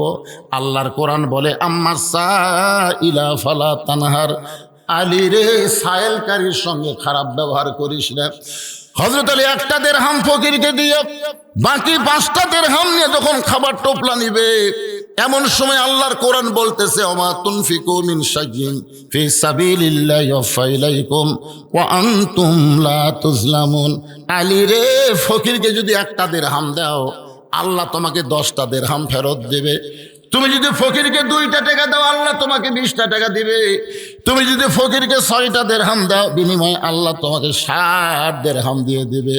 হযরত আলী আল্লাহর কোরআনকে বিশ্বাস করে ফকিরকে যখন 6টা দিরহাম দেয়, দোকানদার বলতেছে, আলী ভাই, এই যে খাবার টোপলা করলাম, টোপলার খবর কি? আলী বলতেছেন, 2 বস্তা খাবার প্যাকেট করো, আমার টোপলা দিয়ে কাজ হবে না। দোকানদারকে 2 বস্তা খাবার প্যাকেট করার পরে হযরত আলী বাজারের মধ্যে ঘুরতেছে, আর মনের মধ্যে বড় আশা। আল্লাহ কোনোদিন ওয়াদা খেলাপ করে না, জোরে কোন কথা ঠিক কি না? আল্লাহ যখন ওয়াদা করেছে, ওমা তুনফিকু মিন শাইইন ফি সাবিলিল্লাহি ইউফা ইলাইকুম ওয়া আনতুম লা তুজলামুন। হযরত আলী বিশ্বাস নিয়ে যখন বাজারে ঘুরতেছে, এমন সময় এক ব্যক্তি উট নিয়ে আসতেছে। আলীরে সালাম দেয়, বলে, আলী ভাই, এই উটটা কি কিনবেন নাকি? আলী বলতেছে, একটা পয়সাও আমার পকেটে নাই, তোমার উটটা কেমনে কিনবো? উটওয়ালা বলতেছে, 100 দিরহাম বাকিতে উটটা কিনেন, বিক্রি করে আপনি টাকা দিবেন, এটাও কি আপনি পারবেন না? আলী 100 দিরহামে বাকিতে উটটা কিনে যেই মাত্র উটের বাজারে গেল, এমন সময় কয়েকটা খরিদ্দার এসে বলতেছে, আলী ভাই, উট কত দিয়ে বিক্রি করবেন, দাম কত নেবেন? আলী বলতেছে, আমি বলবো না, তোমরাই বলো কে কত দাম দিবা। এক খরিদ্দার কানে কানে বলতেছে, আলী রে, ওয়াজাতা বাজারে থাকার কোনো দরকার নাই, আমি তোমাকে 160 দিরহাম দিয়া দিলাম। হযরত আলী উটওয়ালাকে 100 দিরহাম ফেরত দিয়ে বাকি 60টা দিরহাম নিয়ে খাবার দোকানে গিয়ে বললাম, দোকানদার ভাই, খবর কি? বলে, 2 বস্তা আপনার কথা মতো খাবার প্যাকেট করেছি। বলে, দাম কত হবে? বলে, 60টা দিরহাম দিলেই চলবে। হযরত আলী 60টা দিরহাম দিয়ে 2 বস্তা খাবার কান্দে নিয়ে বাড়ির দিকে আসতেছে, আর মনে মনে চিন্তা করতেছে, আমার ফাতেমা আজকে খুশি হয়ে যাবে, এক টোপলার জায়গায় 2 বস্তা খাবার কান্দে নিয়েছি, আমার বউটা আজকে বড় খুশি হবে। এই নিয়ত করে বাড়ির দরজায় এসে যেই মাত্র সালাম দিছে, আসসালামু আলাইকুম ইয়া আহলাল বাইত, এই বাড়ির মধ্যে যারা আছো সবার প্রতি আল্লাহ রহমত বর্ষিত হোক। ফাতেমা দরজার ওপার থেকে বলতেছে, ওয়ালাইকুম আসসালাম, দরজা খোলা গেল না। আলী বলতেছে ফাতেমা দরজা খোলো। ফাতেমা বলতেছে জানলা দিয়ে তাকায় দেখলাম আপনি 2 বস্তা খাবার কান্দে নিয়ে আসতেছেন।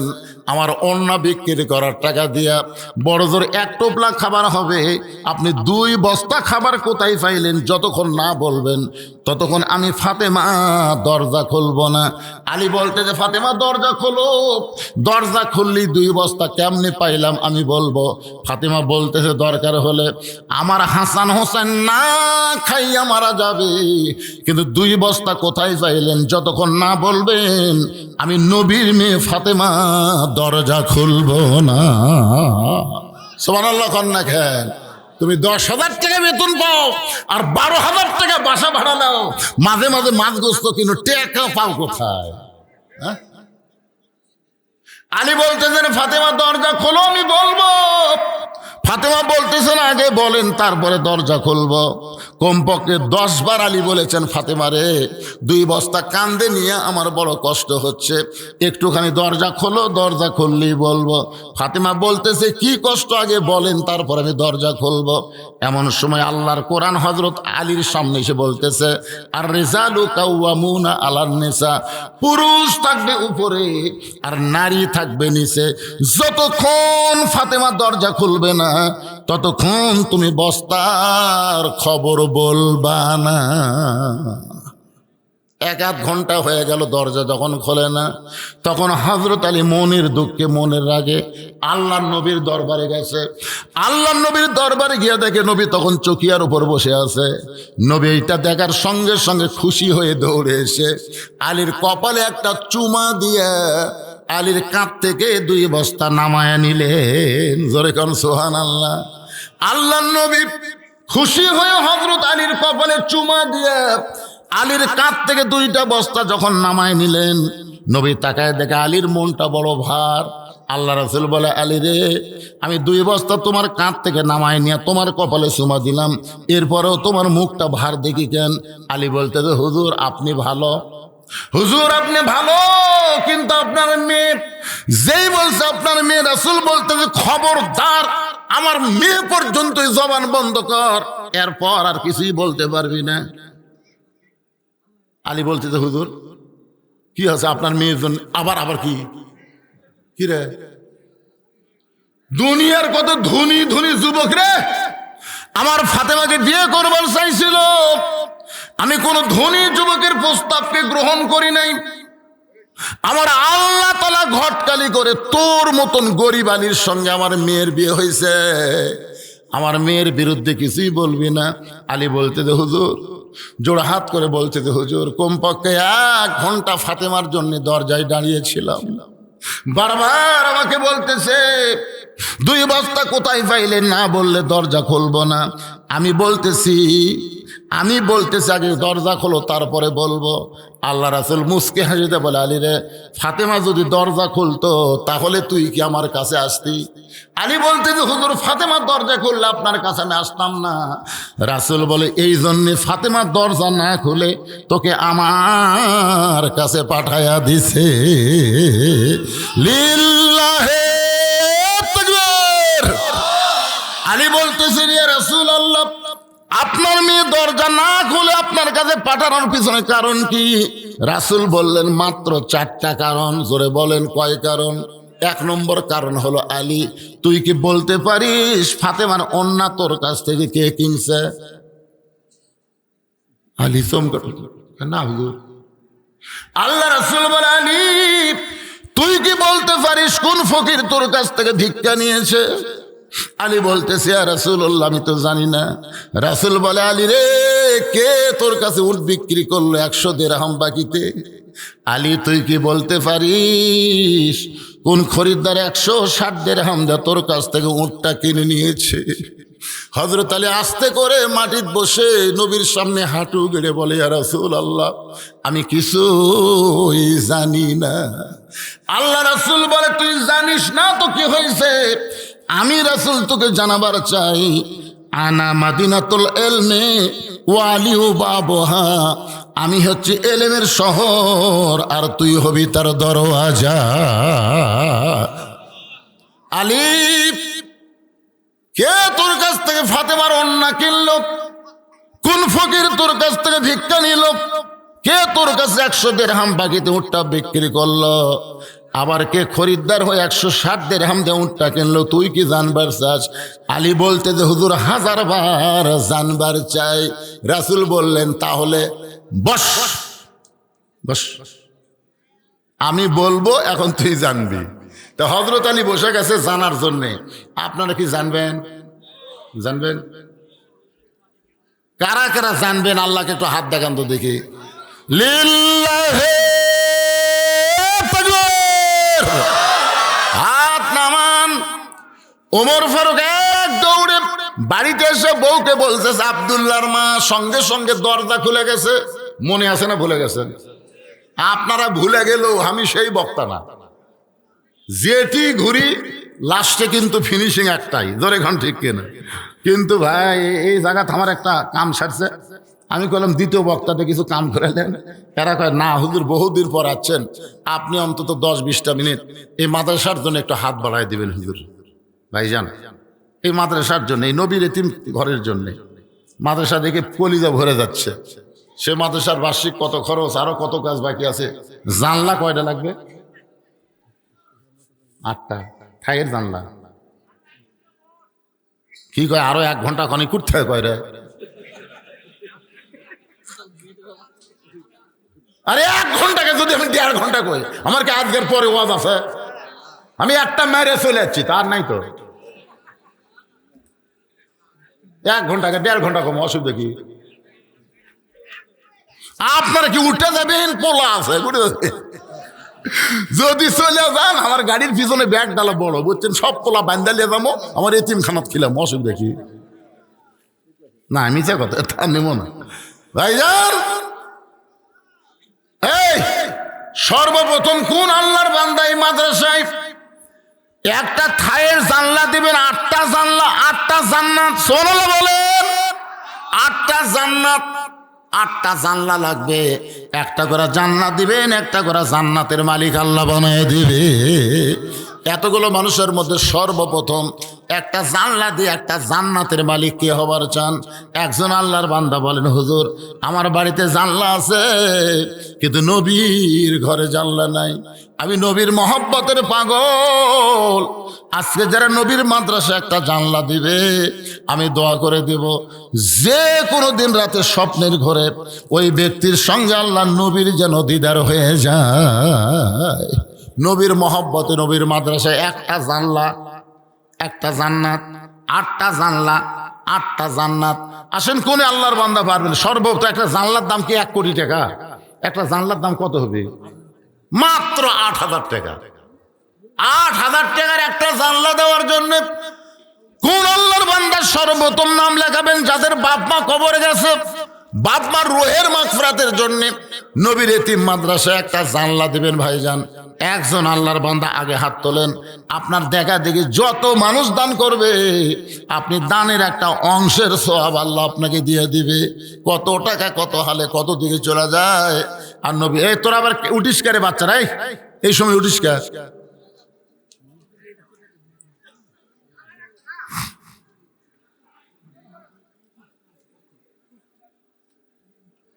কতক্ষণ ধরে বসে থাকি? চাচা একটা জানলা দেন, বা দেন বারে দেন বাবা। 8,000 টাকা কোনো ব্যাপার হলো? দেন দেন। এতগুলো মানুষ, একটা মানুষ একটু সাহস করে বলেন তো হুজুর নবীর ঘরে, আল্লাহর নবীর ঘর, মাদ্রাসা কার ঘর? বিশ্বাস করেন না? আর দেন বা না দেন, মাদ্রাসা কার ঘর? হ্যাঁ নবীর ঘর। মসজিদ হলো আল্লাহর ঘর, মাদ্রাসা হলো নবীর ঘর। সেই নবীর ঘরে একটা জানলা দিবেন। একটা জানলা দেওয়ার কেউ নেই। আজকের মাহফিলের প্রধান অতিথি কি দিয়ে গেল? আলহাজ আব্দুল মহিদ তালুকদার কিছু দেয়নি, আর ওর ভাই যাচ্ছিল কিছু দেয়নি। জানলার দাম দিচ্ছে না কম, তারও কম। আচ্ছা ঠিক আছে, জনাব খন্দকার আবু তাহের দীপু, উনি কে? আপনি এখন কি করতেছেন? আপনি মাসের সভাপতি, আবার সাবেক মেম্বার, বর্তমানে তাহলে সভাপতির একটা, মেম্বারের একটা, দুটো দেন। 8-16 হাজার কি হইলো? আর আপনারা তো দিবেন, মাদ্রাসা তো দেয় কি? হাজার হাজার মানুষ আছে, সবাই দেয়, সবাই দেয়। দেওয়ার মালিক বেশি না।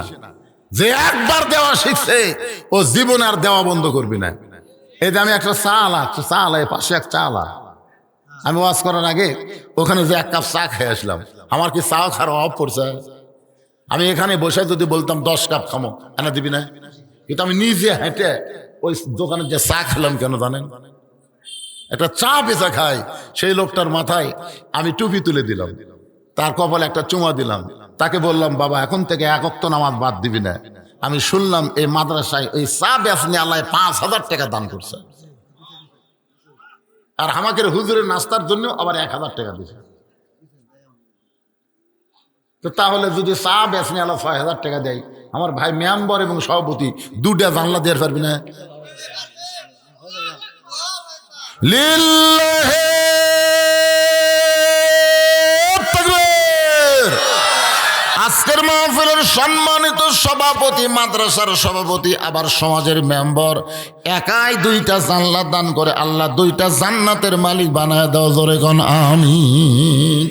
বাপ আপনজন যারা কবরে গেছে, এই দানের ওসিলায় আল্লাহ তাদের কবরকে জান্নাতের টুকরা বানায় দেন, আমিন। আচ্ছা, এই মাদ্রাসার সেক্রেটারিকে, এই মাদ্রাসার সেক্রেটারি কে রে? আসেন তো দেখি। না পয়লে লাভ নাই তো, পয়লে লাভ আছে। মাদ্রাসার সেক্রেটারি আসেন, মাদ্রাসার কেশিয়ার আসেন, মাদ্রাসার মুহাব্বির আসেন। আর আপনাদের মধ্যে থেকে একটা মানুষ নাই, যেখানে আপনার বাড়ি হোক, যত দূর থেকে আসেন, একটা জানলা দিবেন, 8টা জান্নাতের মালিক আল্লাহ আপনাকে বানায় দিবে। একটা জানলা দেন বাবা, দেন দেন দেন, সাহস করে দেন, সাহস। হ্যাঁ, একবার সাহস করলে কিছুই না। আমি সর্বশেষে এই মাদ্রাসার ছাত্র হচ্ছে কতজন? 140 জন ছাত্র এই মাদ্রাসায়। 140টা কোরআন শরীফ আপনাদের কাছে আমি দান চাই। সর্বশেষে 140টা কোরআন, এতগুলো মানুষ 140টা কোরআন শরীফ দেবেন। সবাই দেওয়া লাগবে না, যার দেওয়ার মতন ভাগ্য আল্লাহ দিবে। পৃথিবীর শ্রেষ্ঠ দান নবীর মাদ্রাসায় একটা কোরআন। কি নাম? কি সুন্দর নাম রে! বাড়িকুটি, হারুন রশিদের বাড়িকুটি। নামা পোতার হারুন রশিদ একটা জানলা, জোরে বলেন মারহাবা। লিল্লাহি তাকবীর। 8টার মধ্যে 3টা হয়ে গেছে। আর কেউ এই সাইডে নাই? উঁচা পোতার কেউ নাই? এটা তো নামা পোতা হলো, উঁচা পোতা।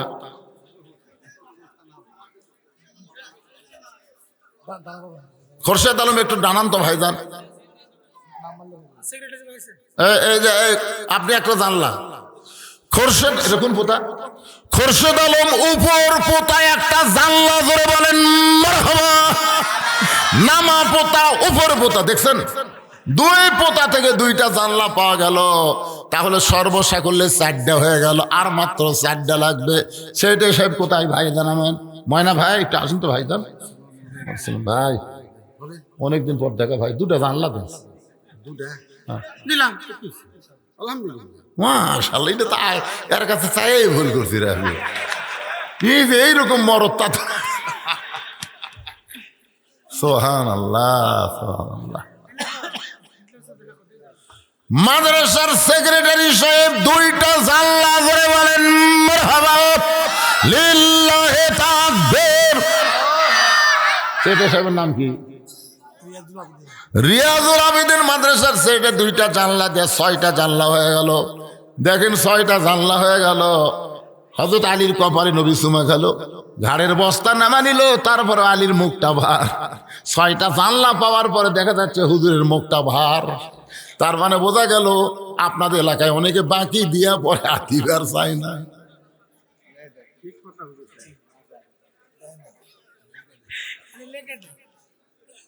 আরে হুজুর হাসেন তো হুজুর, এবার দিবি, এবার দিবি ইনশাল্লাহ। 6টা হয়ে গেছে, আর 2টা লাগবে ভাইজান।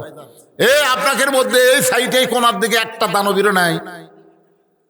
আপনাদের মধ্যে একজনও না একটা জানলা দেন, 8টা জানলা হয়ে যায়। এই শীতের দিন জানলা না থাকলে হয়? মাদ্রাসার কেশিয়ার কে? মাদ্রাসার কেশিয়ার নাই? মহতামি সাহেব নিজেই কেশিয়ার, তো হুজুর কি করবেন আপনি কোন? তো আপনি আবার এই দায়িত্ব কি লিখেছেন? দেন একটা জানলা দেন, কি করবেন? লিল্লাহে তাকবীর। মাদ্রাসার মহতামিম, মাদ্রাসার কেশিয়ার একটা জানলা করে বলেন মারহাবা। আর একটা লাগবে, এই চান্স লাইন তো কে নেবেন? একটা জানলা। কোন মাসুদ ভাই দিবেন একটা জানলা? জনাব মোহাম্মদ মাসুদ সাহেব একটা জানলা করে বলেন মারহাবা। জানলা লাগতো 8টা, হয়ে গেছে 8টার জানলার দরকার নাই। এখন 100 কয়টা ছাত্র? 40টা কোরআন শরীফ লাগবে। একটা কোরআন শরীফ মাত্র 500 টাকা। আপনি 500 টাকা দিবেন, একটা কোরআন শরীফ দেওয়ার সওয়াব আল্লাহ আপনার আমল নামায় দিবে। যদি বাপ মা কবরে যায়, এই দানের ওসিলায় আল্লাহ বাপ মার কবরকে জান্নাত বানায় দিবে। এই কোরআন শরীফ কিন্তু বাকি আদায় হবে না, এই কোরআনটা নগদ আদায় করা লাগবে। আল্লাহর কোন বান্দা পারবেন? সর্বপ্রথম কোরআন, হাত তুলছেন তো, একটা কোরআন শরীফ দেওয়া লাগে। আসেন ভাই, এটা নগদ দেওয়া লাগবে, 500 টাকা নিয়ে আসেন। একটা কি দিবি? টাকা নগদ দিছে? এ কোরআন শরীফ বাকি বিক্রি হয় না, এরা কোরআন শরীফ কিনবার যায় না কেরে? কোরআন শরীফ বাকি হয় তাই নগদ। 140টা কোরআন শরীফে হাজার হাজার মানুষের মধ্যে আমি 140টা কোরআন শরীফ চাইছি। সবার ভাগ্যে হবে না। পৃথিবীর শ্রেষ্ঠ দান নবীর মাদ্রাসা একটা কোরআন। হাত ধরেন, এই দেখেন আল্লাহর বান্দা এসে গেছে, মাশাআল্লাহ।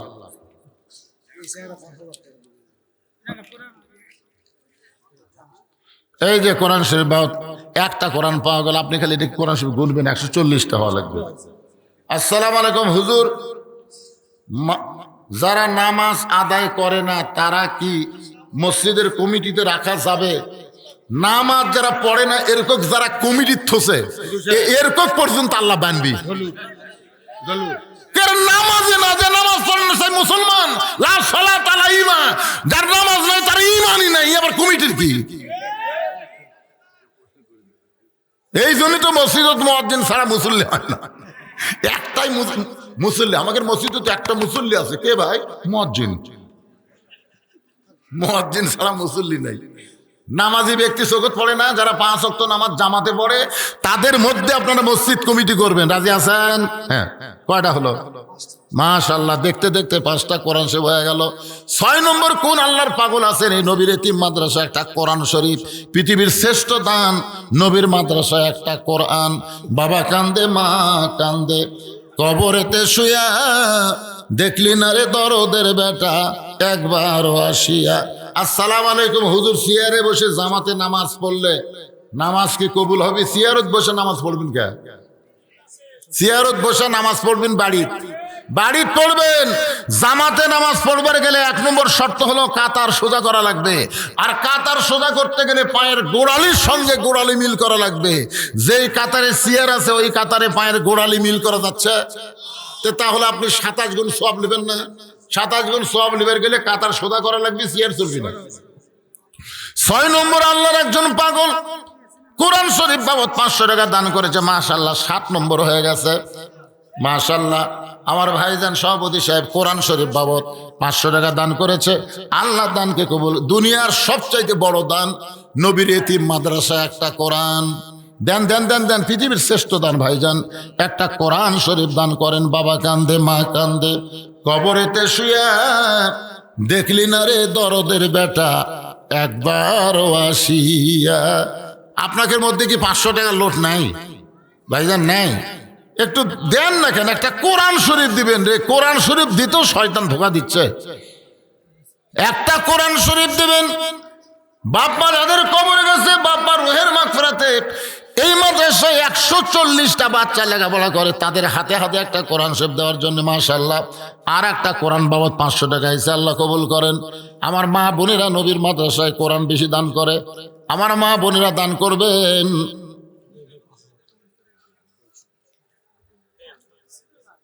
আপনাদের এলাকার নতুন কি রে ওয়াইফাই ব্যবসায়িক মোহাম্মদ আব্দুল আজিজ, আপনাদের এলাকায় মানে বুঝছি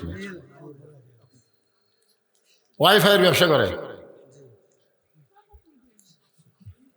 আব্দুল আজিজ আবিদ সাহেব 5,000 টাকা দান করবেন। দান করবেন কে? ব্যবসার তো মোটামুটি সবই লাভ, নগদ দাও। ওয়াইফাই ব্যবসায়ী এইগুলা না লেখে খালি ওর নাম আর বাপের নাম লেখে দিলেই ভালো হতো। আবার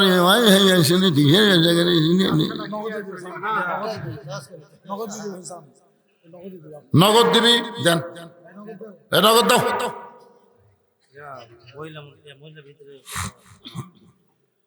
মহিলাদের ওয়াজই হয়নি, মহিলাদের ওয়াজ আগে করি। একটা মহিলাও যাবি না, তবরক না লিখে দেবে। টাকাটা ধরেন, টাকাটা ধরেন। কোরআন শরীফ বাবদ মাশাআল্লাহ আর একজন 500 টাকা দান করছে, আল্লাহ কবুল করেন। আর একজন কোরআন শরীফ বাবদ 500 টাকা মাশাআল্লাহ, আর একজন কোরআন বাবদ 500 টাকা দান করছে, আল্লাহ কবুল করেন। আর একজন মুরব্বী কোরআন শরীফ বাবদ দান করতেছে 5। দেখছেন দেখছেন টাকা ঠিক হয়ে যাচ্ছে, দেখেন কি হারে লাইন ধরাচ্ছে।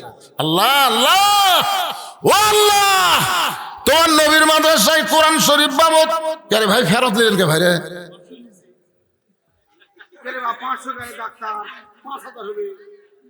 না এটা না, ঠিক আছে। আরে ভাই যাই যত দান করবি তাই তত বরকত পাবি ভাই। জান এই যে শোনেন, এই ওয়াইফাই ব্যবসায়ী কুটি গেল, ই বল নগদই দিবি, কুটি গায়ে দিচ্ছে। আর কতক্ষণ লাগে বাইর করতে? দাও বাবা দাও, নগদ দিলে ব্যবসা ভালো। আপনাদের মধ্যে আর কোনো আল্লাহর বান্দা নাই? দেখেন 500 টাকা ঠিক হয়ে গেছে কোরআন শরীফ বাবদ। মাশাআল্লাহ। আল্লাহ কি এটা কি ব্যাটারি রিক্সা না পাও দেয়া? ব্যাটারির চার্জার না ফুরাই দোয়া করেন না কেন? আর একবার ব্যাটারি তুললে যেন 4 বছর যায়, নতুন করার ব্যাটারি ভরান যান না। আল্লাহ পারে কি পারে? কথা কন না কেন? পারে কি পারেন? আল্লাহ ব্যাটারি চার্জার রিক্সা চলায় সেই ব্যক্তি কোরআন শরীফ বাবদ 500 টাকা দান করছে। আল্লাহ তুমি তার প্রতি খাস রহমত নাজিল করো, আমিন। ঠিক আছে। হ্যাঁ আব্দুর রশিদ, আপনি ছেড়ে আপনি আব্দুর রশিদ ছেড়ে কে? একটু জিকির করেন লা ইলাহা ইল্লাল্লাহ, জোরে লা ইলাহা ইল্লাল্লাহ, লা ইলাহা ইল্লাল্লাহ, লা ইলাহা ইল্লাল্লাহ, লা ইলাহা ইল্লাল্লাহ, লা ইলাহা। ওমর ফারুক আব্দুল্লাহর মা বলার সঙ্গে সঙ্গে দরজা খুলে যায়। ওমর ফারুক চমকে গেল। আব্দুল্লাহর মা, আমি না হয় দায়িত্ব পাওয়ার পরে নরম হইয়া মানুষের দুঃখ কষ্ট দেখার জন্য ঘুম বাদ দিয়েছি, কিন্তু তোমাকে ডাকার সঙ্গে সঙ্গেই তুমি দরজা খুলে দিলা, কারণ কি? আব্দুল্লাহর মা ওমর ফারুকের স্ত্রী বলে, স্বামী গো, আপনি যেদিন থেকে রাতের বেলা মানুষের দুঃখ কষ্ট নিজের চোখে দেখেন, সেদিন থেকে আমি ঘুমাই না। আমি সারা রাত দরজায় দাঁড়িয়ে দাঁড়িয়ে আপনার নিরাপত্তার জন্য আল্লাহর কাছে দোয়া করি। ওমর ফারুক বিবির কপালে একটা চুমা দিয়ে বললেন, বিবি রে, জান্নাতে যদি যাবার চাও তাহলে আমার সঙ্গে এখনই রওনা দাও। তুমি কি জান্নাতে যাবার চাও? তাহলে আমার সঙ্গে এখনই জান্নাতে যাওয়ার জন্য রওনা দাও। সুবহানাল্লাহ না কেন? বউটা বলে, স্বামী গো, আমি সব সময় জান্নাতে যাওয়ার জন্য দোয়া করি, সব সময় দোয়া করি, আল্লাহুম্মা ইন্না নাসআলুকাল জান্নাতা ওয়া নাউযু বিকা মিনান নার। আমরা সব সময় দোয়া করি কি করি না? এই করেন না আপনারা? এই রমজান মাস আসলেই দোয়া তো আরো বেড়ে দেবে। আল্লাহুম্মা ইন্না নাসআলুকাল জান্নাতা নাউযু বিকা মিনান নার। ওমর ফারুক বললেন, বিবি, শুধু দোয়া দিয়ে জান্নাতে যাওয়া যাবে না, জান্নাতে যাইতে গেলে দাওয়া লাগবে, দাওয়া। আজকে আমরা খালি দোয়া দিয়ে কাম সারতেছি। কি দিয়া? কথা কয় না। দোয়া, দোয়ার দিন আছে। আর এই যে পুচকা গুলা, এই যে 3টে গল্প করতে দেখছেন কি হারে, এরকে ধান্দা কি? ছোট বাচ্চা নিয়ে আসে, হুজুর খালি কান্দে, একটু দোয়া করেন তো। আয়াতুল কুরসি পড়ে ফু দিন রে, কাম হয় না। পরে এসে কয় হুজুর এক গ্লাস পানি পড়ে দেন তো। সূরা ফাতিহা ফালাক নাস পড়ে ফু দিলাম, খিলানোর পর আরো জোরে কান্দে। আমার কয় হুজুর দোয়ার দিন নাই, দোয়ার দিন শেষ হয়ে গেছে।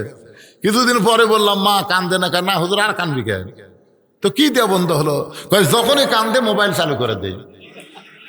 আমার বাচ্চা মোবাইল ছাড়া ভাত খায় না। চিন্তা করে দেখেন, যেই সময় দোয়া দেখাম হচ্ছে না, মোবাইল দেখাম হচ্ছে। আর খালি দোয়া করবেন জান্নাতের জামা, এতই সোজা।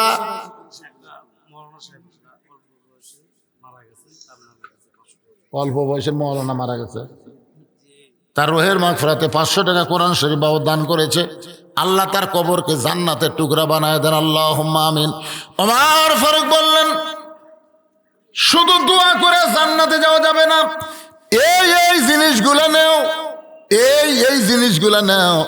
মানে একটা মেয়ে গর্ভবতী, তার প্রসব ব্যথা শুরু হয়ে গেছে, ওই মেয়েটার প্রসব খালাস করতে গেলে যা কিছু লাগবে সবগুলো নিয়ে রওনা দাও। ওমর ফারুকের বিবি সবকিছু রেডি করে নিয়ে স্বামীর সঙ্গে রওনা দিল জান্নাতে যাওয়ার জন্যে। জোরে কোন কোথায় যাওয়ার জন্যে? তাঁবুর অপর দিকটা ভিতরে ঢুকায় দিছে। ওমর ফারুকের বিবি তাঁবুর মধ্যে ঢুকেছে, আর লোকটা খালি সামনে অস্থির হয়ে ঘোরাঘুরি করতেছে। ওমর ফারুক কাছে গিয়ে বললেন, ভাইজান আর কোনো টেনশন নাই, আমি একটা ভালো ধাত্রী তাঁবুর মধ্যে ঢুকাই দিছি, আপনার বউ নিয়ে আপনাকে আর কোনো টেনশন করা লাগবে না, আর কোনো চিন্তা করবেন না। কিছুক্ষণ পরে তাঁবুর ভিতর থেকে ওমর ফারুকের স্ত্রী বলতেছে, আমির আল মুমিনিন, আপনার বন্ধুকে খবর দেন, আপনার বন্ধুর বিবি বাচ্চা দুইটাই সুস্থ আছে। আপনার তো সুবহানাল্লাহ করলেন, কিন্তু ওমর ফারুক তাকায় দেখে লোকটা মাটিত। লোকটা কি মাটিত পড়ে আস। ওমর ফারুক বললেন, ভাইজান এইভাবে মাটিতে পড়ে আসো কেন? বলে, আপনার স্ত্রী যখন তাঁবুর মধ্য থেকে বলতেছে আমির আল মুমিনিন, তাহলে আপনি হযরত ওমর, আর আপনি আমাকে 3 বার সালাম দিয়েছেন, একটা বারও সালাম দেই নাই, বরং আপনার সঙ্গে বেয়াদবি করলাম। ওগো আমি নবীর মুখে শুনেছি, আপনি রাস্তাতে গেলে শয়তান 40 দিন যায় না, আপনি সেই মানুষটা আজকে এমন কেন নরম হলেন? ওমর ফারুক এক টানে ওই পড়ে যাওয়া মানুষটাকে বুকের মধ্যে নিয়ে কপালে চুম্বন দিয়ে বললেন, ভাই রে, দায়িত্ব পাওয়ার আগে মানুষ গরম থাকতে পারে, কিন্তু কোরআন হাদিসের আইন যখন চালু হবে তখন প্রত্যেকটা নেতারা দায়িত্ব পাইলে সবচাইতে বেশি নরম হবে। আর আমাদের দেশত উল্টে, দায়িত্ব পাওয়ার আগে সেই নরম, ফকিরুক পর্যন্ত সালাম দেয়। আর যখন এমপি হয় তখন আর আদম দিকে থাকবি, এমপি তখন ঢাকার থাকে, মাঝে মধ্যে এলাকার বেড়াবার আসে, ওরে বাবা হুন্ডার মিছিল, এ নেতা আসতেছে, সামনে 100 হুন্ডা, পিছনে 100 হুন্ডা, আমাদের নেতার আগমন, শুভেচ্ছা স্বাগতম। এখন নেতার আগমনে বুঝলেন, যারা গরিব ভোটার তারা মনে করতেছিল ভোটের আগে কসে গরিবের বন্ধু, সমাজসেবক, জনদরদি। এতদিন পর নেতা যখন আসলো আমরা একটু যাইতো, গরিবেরা নেতার কাছে যাতে চামচার অত্যাচারে একটা গরিব নেতার কাছে যাওয়ার পারে না। কি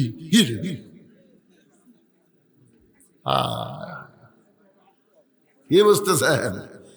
এই জন্য মানুষের সংবিধান, মানুষের আইন চলবে না। 90% মুসলমানের দেশে আল্লাহর কোরআন চলতে হবে। জোরে বলেন কথা ঠিক কিনা? কারা কারা আল্লাহর কোরআনের পক্ষে 2 হাত তুলে আবার আল্লাহকে হাত দেখা।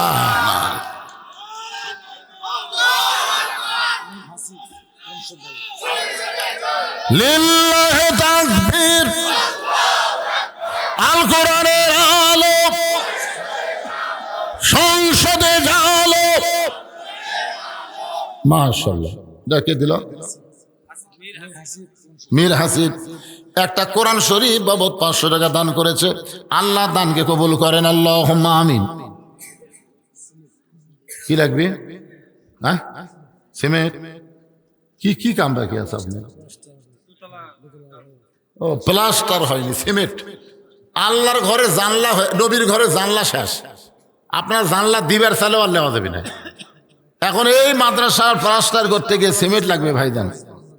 কে দিল? ওয়াইফাই ব্যবসায়ী। ওয়াইফাই তো খারাপ কিছু না, আমার বাড়িতে ওয়াইফাই আছে। ওয়াইফাই খারাপ তাই? নেট কানেকশন পাওয়া যায়, বহু কিছু খবর। এই যে ভারতের মালওয়ানের বাচ্চা যে হুমকি দিছে, ওটা তো আমি বাড়িতে বসতে ওয়াইফাই দিয়ে পাচ্ছি রে পাগলা। তা আমিও আবার মেরে দিছে হুমকি, মার বোমা মার, মিষ্টি তরমুজ হবি মেরে দেখ। ওয়াইফাই ব্যবসায়ী 10টা কোরআন শরীফ বাবদ 5,000 টাকা দান করছে। জোরে বলেন মারহাবা। আচ্ছা, বড় আখির আর কারা কারা আজকের মাহফিলে আছেন? একটু হাত তোলেন তো দেখি। এই বড় আখির আর কারা কারা? আচ্ছা, নাই, হাত নামান, এরা দেখা যাচ্ছে না। আচ্ছা, বড় আখিরা বাদ দেয় বাইরের যারা যারা আছেন তারা একটু হাত তোলেন তো দেখি। আচ্ছা, বোঝা গেল সব বাইরের। আচ্ছা ভাইজান, এই বড় আখিরা এই গ্রামের জামাই কয়টা আপনারা মাহফিলে আছেন? একটু হাত তোলেন তো। জামাই, ও সোনার জামাইরা একটু হাত তোলেন তো বাবা। এক জামাই, দুই, এর তো মুরব্বী জামাই বারে, 2 জামাই, 3 জামাই, 4 জামাই। আচ্ছা, হাত নামান। কোনটা এটা? আচ্ছা, বড় আখিরার একটা জামাই 5টা বস্তা সিমেন্ট দিবেন এই মাদ্রাসা। এমন কোন জামাই আছে? আমি দোয়া করে দিব হযরত ওসমান গনি রাদিয়াল্লাহু সঙ্গে আল্লাহ যেন তারে জান্নাত দিয়ে দেয়। আছেন ভাই? একটা জামাই, নাম কোন জামাইয়ের নাম কোন?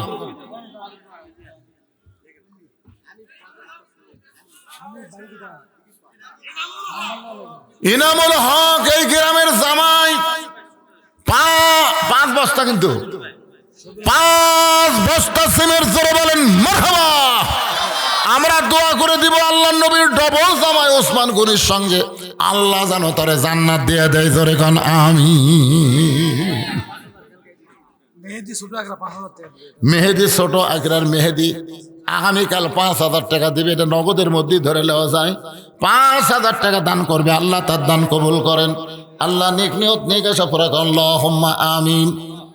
আচ্ছা, জামাই ছাড়া আপনারা হাত তুলে 2-1 বস্তা করে সিমেন্ট দিতে পারবেন না? নবীর ঘর, আল্লাহ নবীর মাদ্রাসা, কেরে এই সাইডে এত লোকের ভিড় হচ্ছে কেরে?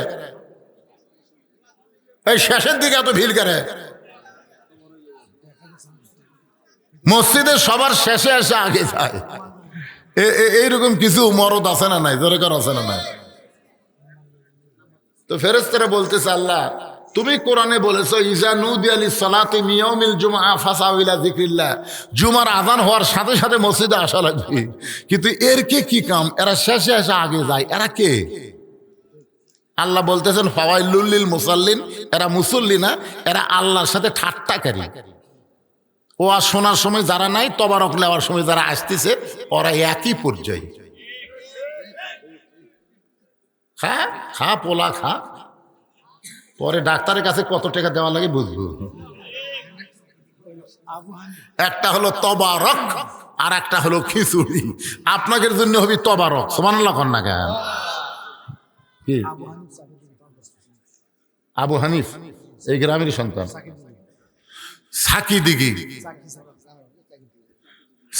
দিঘির আবু হানিফ 5 বস্তা সিমেন্ট দান করবে, আল্লাহ তার দান কবুল করেন। আল্লাহ নেক নিয়ত নেক আশা পুরা করেন, আল্লাহুম্মা আমিন। কে রে ভাই, কোরআন শরীফ দেওয়া বন্ধ হলো কে রে? টেবিল তো ভরলো না রে। 500 টাকা দিবার পারতেছেন না? আচ্ছা, লগত যদি না থাকে বাকি লেগে দেন তো। হুজুর, কোরআন শরীফের টাকা কেউ মার দেয় না। ঠিক আছে হুজুর, আমি লগত দিবার পারলাম না, আমি বাকিতে একটা কোরআন শরীফ দিলাম, আগামীকাল 2 দিন পরে আমি এসে 500 টাকা দিয়ে দেবো। এরকম যদি থাকে পৃথিবীর শ্রেষ্ঠ দান ভাইজান, এইটা থেকে মাহরুম হয় না। হযরত আলী বসে আছে, ফাতেমা নবীর কাছে পাঠায় দিয়েছে দরজা বন্ধ করে। মাত্র 4টা কারণ। জোরে বলেন কয় কারণ? 1 নম্বর কারণ হলো ফাতেমার ওন্না কে কিনেছে? আলী, তুমি কি বলবার পারো? আলী রে, কোন ফকির তোমার কাছে ভিক্ষা নিয়েছে তুমি কি জানো? আলী বলতেছে জানি না। কে তোমার কাছে উট বিক্রি করলো তুমি কি বলতে পারো? কই এটাও বলতে পারি না। কে তোমার কাছে খরিদ্দার হয়ে উটটা কিনলো? কই এটাও আমি জানি না। রাসূল বলে আমি জানি, আমি এখন তোমাকে জানাবার চাই। সঙ্গে সঙ্গে হযরত আলী বসে গেছে জানার জন্যে। আপনারাও জানবার চান, জোরে কোন কথা ঠিক কিনা? একটু মনোযোগ দিয়ে শোনেন। আল্লাহ রাসূল বলেন আলী আমার কলিজার টুকরা ফাতেমাকে শুধুমাত্র পর্দা আমল করার কারণে তাকে একটা ডিগ্রি দিয়েছে। এই ডিগ্রিটা হলো সাইদাতুন নিসাই আহলেল জান্নাহ ফাতেমাতুজ জোহরা। এ মনোযোগ দিয়ে শোনেন। নামাজের জন্য দেয় নাই, রোজার জন্য দেয় নাই, যাকাতের জন্য দেয় নাই, হজের জন্য দেয় নাই। ফাতেমাকে আল্লাহ এই ডিগ্রি দিয়েছে শুধুমাত্র পর্দার জন্যে। কারণ মেয়ে মানুষের যতই আমল করুক, পর্দা যদি ঠিক না থাকে একটা আমলও আল্লাহর দরবারে কবুল হবে না। মেয়েদের জন্য 1 নম্বর নেক আমল হলো আহসানু আমালা লিয়াবলুয়াকুম আইয়ুকুম আহসানু আমালা। মেয়েদের জন্য সবচাইতে সুন্দর আমল হলো পর্দা।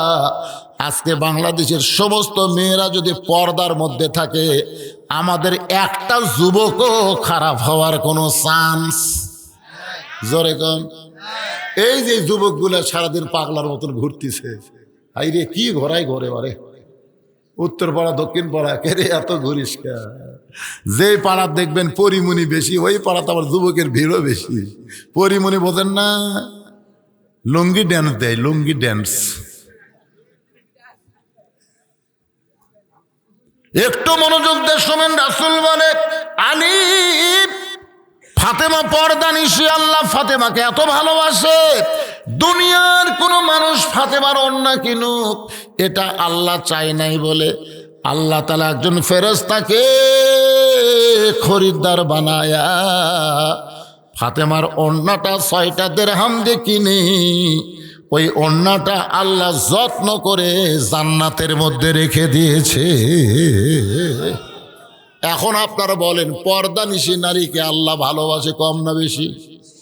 আমার মায়েরা, পর্দার মধ্যে ঢুকে যাবেন, পর্দার মধ্যে থাকবেন। পর্দার মধ্যে যেই মেয়েরা থাকবে বিসমিল্লাহ বলে যখন তরকারি পাক করবে, ওই তরকারিতে ভুল করে যদি সরষের তেল সয়াবিন তেল নাও দেয়, যদি লবণ কমও হয়, মরিচ যদি বেশি হয়, কিন্তু বিসমিল্লাহ কয়ে তরকারি লাড়ন দিলে ওই তরকারির সব কিছু যেগুলো কমতি ছিল সব কিছু আল্লাহ দূর করে দেয়। তরকারি বিসমিল্লাহ বলে যদি স্বামীর পাতের মধ্যে দেয়, স্বামী খায়া বলবে জীবনে এত স্বাদের খাওয়া খায় নাই। কারণ পর্দানিশী নারীর উপরে আল্লাহ অবারিত রহমত বরকত দান করে। আর পর্দানিশী নারীর পেট থেকে যেই বাচ্চা জন্ম নিবে, ছেলে হোক আর মেয়ে হোক, এই বাচ্চাগুলোর শরম বেশি হবে। জোরে কোন কি বেশি হবে? শরম বেশি হবে।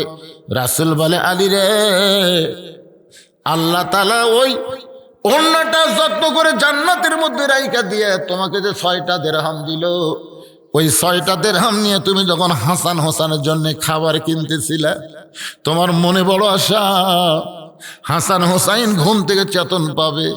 আর চেতন পাওয়ার পরে খাবার যদি সামনে দেওয়া হয়, বাচ্চাগুলোর মুখের মধ্যে হাসি ফুটবে।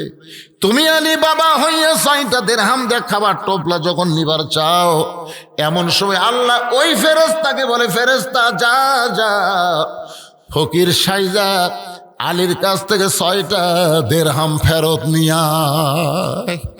ফেরেশতা কান্দের বলে আল্লাহ আল্লাহ এটা তোমার কেমন কাজ?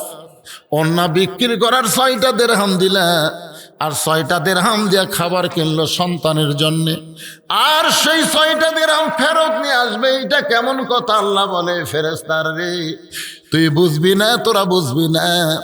আজকে আমি আল্লাহ লিয়াবলুয়াকুম আইয়ুকুম আহসানু আমালা, আমি আলীর সুন্দর আমল পরীক্ষা করব। আলী তার সন্তানকে বেশি ভালোবাসে না আল্লাহর কোরআনকে বেশি ভালোবাসে? আজকে পরীক্ষা হবে।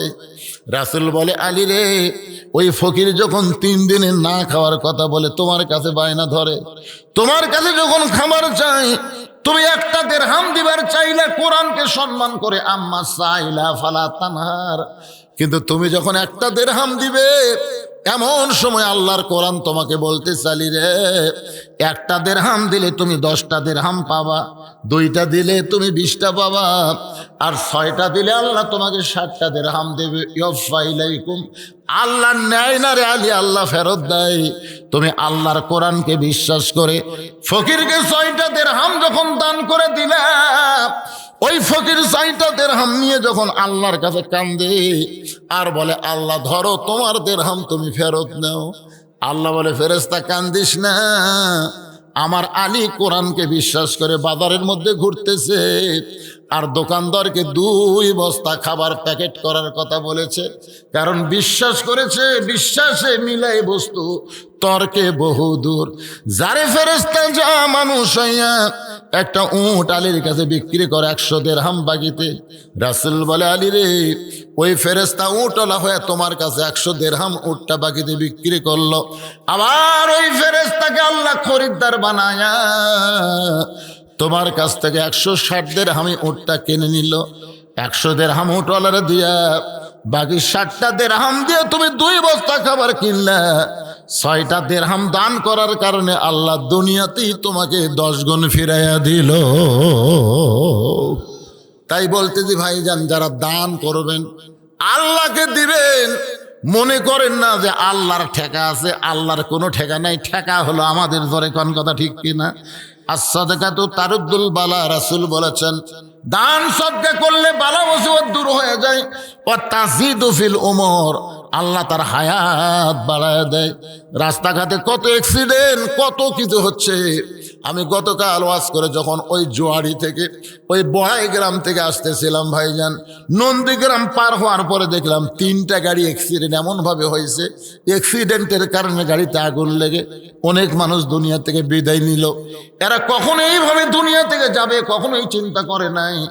একজন বইয়ের কাছে মোবাইল করতেছিল, বিবি গো আর বেশি দেরি না, আমি এখন কাতমের কাছে আছি, আর 10-20 মিনিট পরেই আমি বাড়িতে পৌঁছে যাব।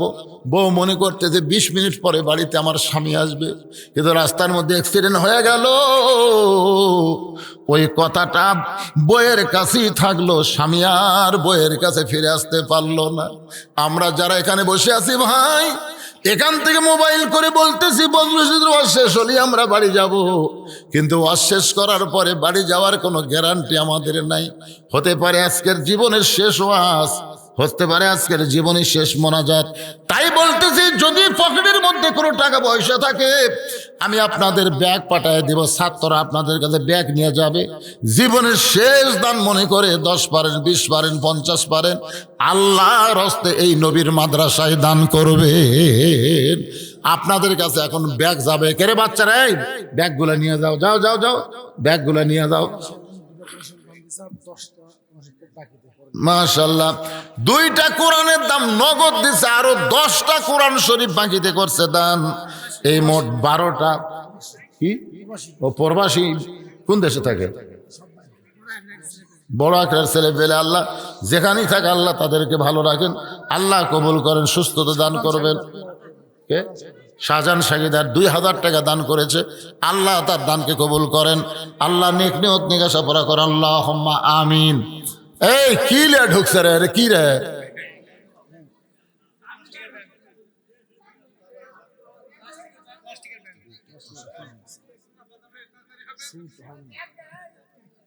এই ব্যাংকের আদায় হচ্ছে, ব্যাংক ব্যাংক। এটা কোন ব্যাংক? এটা তো ইসলামী ব্যাংক পাগলা, জান্নাতের ব্যাংক। দেন ঢুকে দেন, যেটাই বার করবেন আবার খুরসা খাতির লিবার ছেলে ভারবেন না, কারণ একবার ঢুকে গেছে, ওটা বার করার খুরসা করে দিবি। তাই একবারে মনে করে দিবেন, এটাই একে পুরোপুরি দিয়ে দিবে। আপনাদের মধ্যে সিমেন্ট দেওয়ার যদি এই ব্যাংকের আদায় হচ্ছে, এই ফাঁকে কেউ যদি সিমেন্ট দেওয়ার চান, এগুলো কে দিল এতগুলো? আচ্ছা, মেয়েদের মধ্যে আপনারা আদায় করতেছেন, মেয়েরা আছে তো, শিলে তো কিছুই এলো না, মেয়েরা কি দিল? ও মায়েরা, নবীর এতিম মাদ্রাসায় কোরআন শরীফ বাবদ 500 টাকা দেওয়া যায় না? বাপ মা কবরে গেছে, এই দানের উসিলায় আল্লাহ বাপ মার কবরকে যেন জান্নাতের টুকরা বানায় দেয়। জোরে কর আমিন। সবাই দেন, সবাই দেন। 10, 20, 50, 100 টাকা একটু জিকির করেন লা ইলাহা ইল্লাল্লাহ।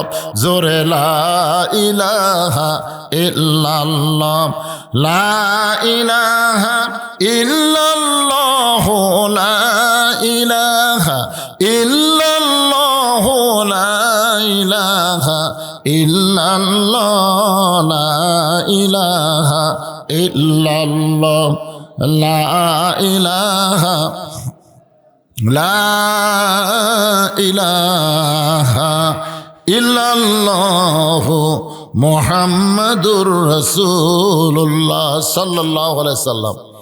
আমি যে ঘরে রেস্টে ছিলাম, আমি কিন্তু আজকে দিনে ওয়াজ করে এখানে খুব আগে ভাগাইছি, মানে মাগরিবের পরপরই আপনাকে মাহফিল আইছে। যেখানে রেস্টে ছিলাম, হাইরে খাওয়ার ভিড়ে ভাই। তো যে লোকগুলা খালো, এরা কি টাকা দিয়ে খেলো না ফিরি ফিরি খেলো? হ্যাঁ, যাইনি। বাংলাদেশের এমন কোন হোটেল আছে ফ্রি খাওয়া?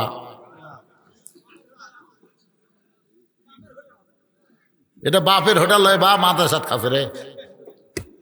বাপের হোটেলে তো ফ্রি খেলে বাপ মাঝে মধ্যে গেলাই না। এই খালি ফ্রি ফ্রি খাস, কাম করিস না ভাইজান। আমি খুবই খুশি, মাদ্রাসা প্রথম, আমি তো বহুদিন আগে থেকে এখানে আসা শুরু করছি, অনেক আগে থেকে। এবার মাদ্রাসা দেখে খুব ভালো লাগলো। প্লাস্টার করা লাগবে, একটু সিমেন্টের দরকার। আপনারা এই দিক দিয়ে হাত খুলতেছেন না। 1 বস্তা সিমেন্ট কয় টাকা ভাই? রে হুজুর সারা যেমন লিয়ে গেলে একবার দাওয়াত দিবার যাবেন, হুজুরকে একবার দাওয়াত দিবার যাবেন, হুজুর সারা যেমন লিয়া কি করছে। হ্যাঁ, এই যায় দেখে আসবেন যারা আমাকে দাওয়াত দেয়। যে আমার আব্দুল সামাদ ভাই তো গেছে মেলাবার।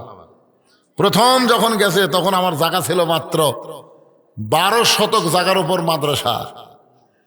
তারপরে সেখান থেকে হলো 45 শতক, সেখান থেকে হলো 100 শতক, এখন সেখানে হচ্ছে 235 শতক জায়গার উপর মসজিদ, মাদ্রাসা, এতিমখানা, কমপ্লেক্স, আল্লামা সাইদি হুজুরের নামে অডিটোরিয়াম পর্যন্ত করছে। এইগুলা টাকা পৃথিবীর কারু কাছ থেকে দান সদকা লেইনি। সম্পূর্ণ টাকা হলো ওয়াজের টাকা। এই তো ওয়াজ করে যে টাকা আপনারা দেন, এই টাকা 10 ভাগ করে 1 ভাগ আমার পরিবারের জন্য, 9 ভাগ আল্লাহ রাসূলের জন্য। কাম কি খারাপ করছে? এই জন্যই তো আমি কই যে অনেকগুলা চলে দাওয়াত দিবেন। এখানে আসার পরে অনেকগুলা দাওয়াত দিবেন। হুজুর দাওয়াত আমার মাদ্রাসায় যাবেন শনিবারে, যা দেখে আসবেন মালটা কি করছে। 10 জন মিলে একটা মাদ্রাসা তৈরি, 1000 জন মিলে পারতেছেন না। আর সেখানে আপনাদের দোয়ায়, আপনাদেরই টাকা। আমি যখন ছাত্রদের জন্য দোয়া করি, তখন আমি কিন্তু আমার জন্য দোয়া করি না। আমি বলি যারা আমাকে দাওয়াত দেয়, এই বুড়া বয়সে সব বক্তা বউলে শুতে আছে, না হয় কব্বরত গেছে। কথা কন না কেন ভাইজান? আমার মতন যারা বক্তা অধিকাংশই মরিছে, আর যে কয়টা বেঁচে আছে এরা আর চলতেছে না, এরা বউলে শুতে আছে। তা আমি চলতেছি কি জন্য? এটা আপনাকে টাকা দিয়ে মাদ্রাসা মসজিদ বানাচ্ছি, ওই এতিমেরা আমার জন্য দোয়া করে যে হুজুর যতদিন ওয়াজ করবার পারবি ততদিন আমাকে খাওয়া দাওয়া ভালো হবে। এই মাঝখানতে এমন অসুস্থ হয়েছিলাম আমি, গলাতে কথাই বের হচ্ছিল না, বুঝছিলেন তো? যাই হোক, এগুলা কথা হুজুরে বলেন না যে হুজুর খালি টাকা লিয়া যায়, টাকা লিয়া যায় হুজুর, জোর করে হুজুরের টাকা দেয়।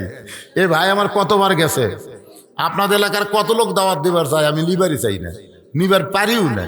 এরকম কথা বললে বক্তার মনে কষ্ট হয়। সব জায়গায় সব কথা বলতে নাই। আমার কথাকে বুঝতে পারলেন? সবাই ইস্তেগফার পড়েন। আস্তাগফিরুল্লাহ রব্বি মিন কুল্লি জামবি ওয়া আতুবু ইলাই, আস্তাগফিরুল্লাহ। পাগড়ি এখনো দেননি? কে রে পাগড়ি কার মাথার দাও? নিয়ে আসেন, নিয়ে আসেন।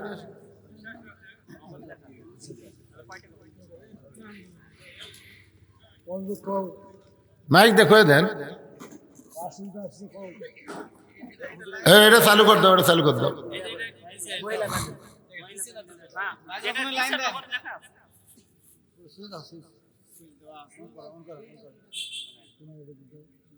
কে রে মাইক এলা ভাই কুটি রে, ওটা দাও।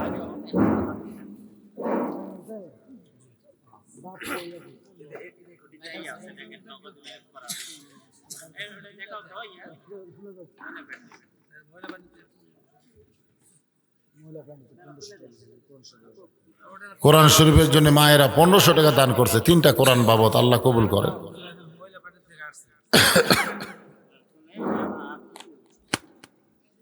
আসসালামু আলাইকুম। প্রত্যেক বছরের ন্যায় এবারও দরুদ কুরআন হাফেজিয়া মাদ্রাসা থেকে একজন হাফেজ কোরআন খতম করছে। সম্মানিত হাফেজকে তার সম্মানে তাকে প্রদান করা হবে। হাফেজ মোহাম্মদ মাহিন হোসেন, হাফেজ মোহাম্মদ মাহিন হোসেন, পিতা কারিমুল ইসলাম, গ্রাম চান্দো থানা, ডোমার নীলফামারী। বাবা রে। তিনার জাগিরদার মোহাম্মদ বাহাদুর, ঠিকানা বড়াইকিরা সোনারপাড়া।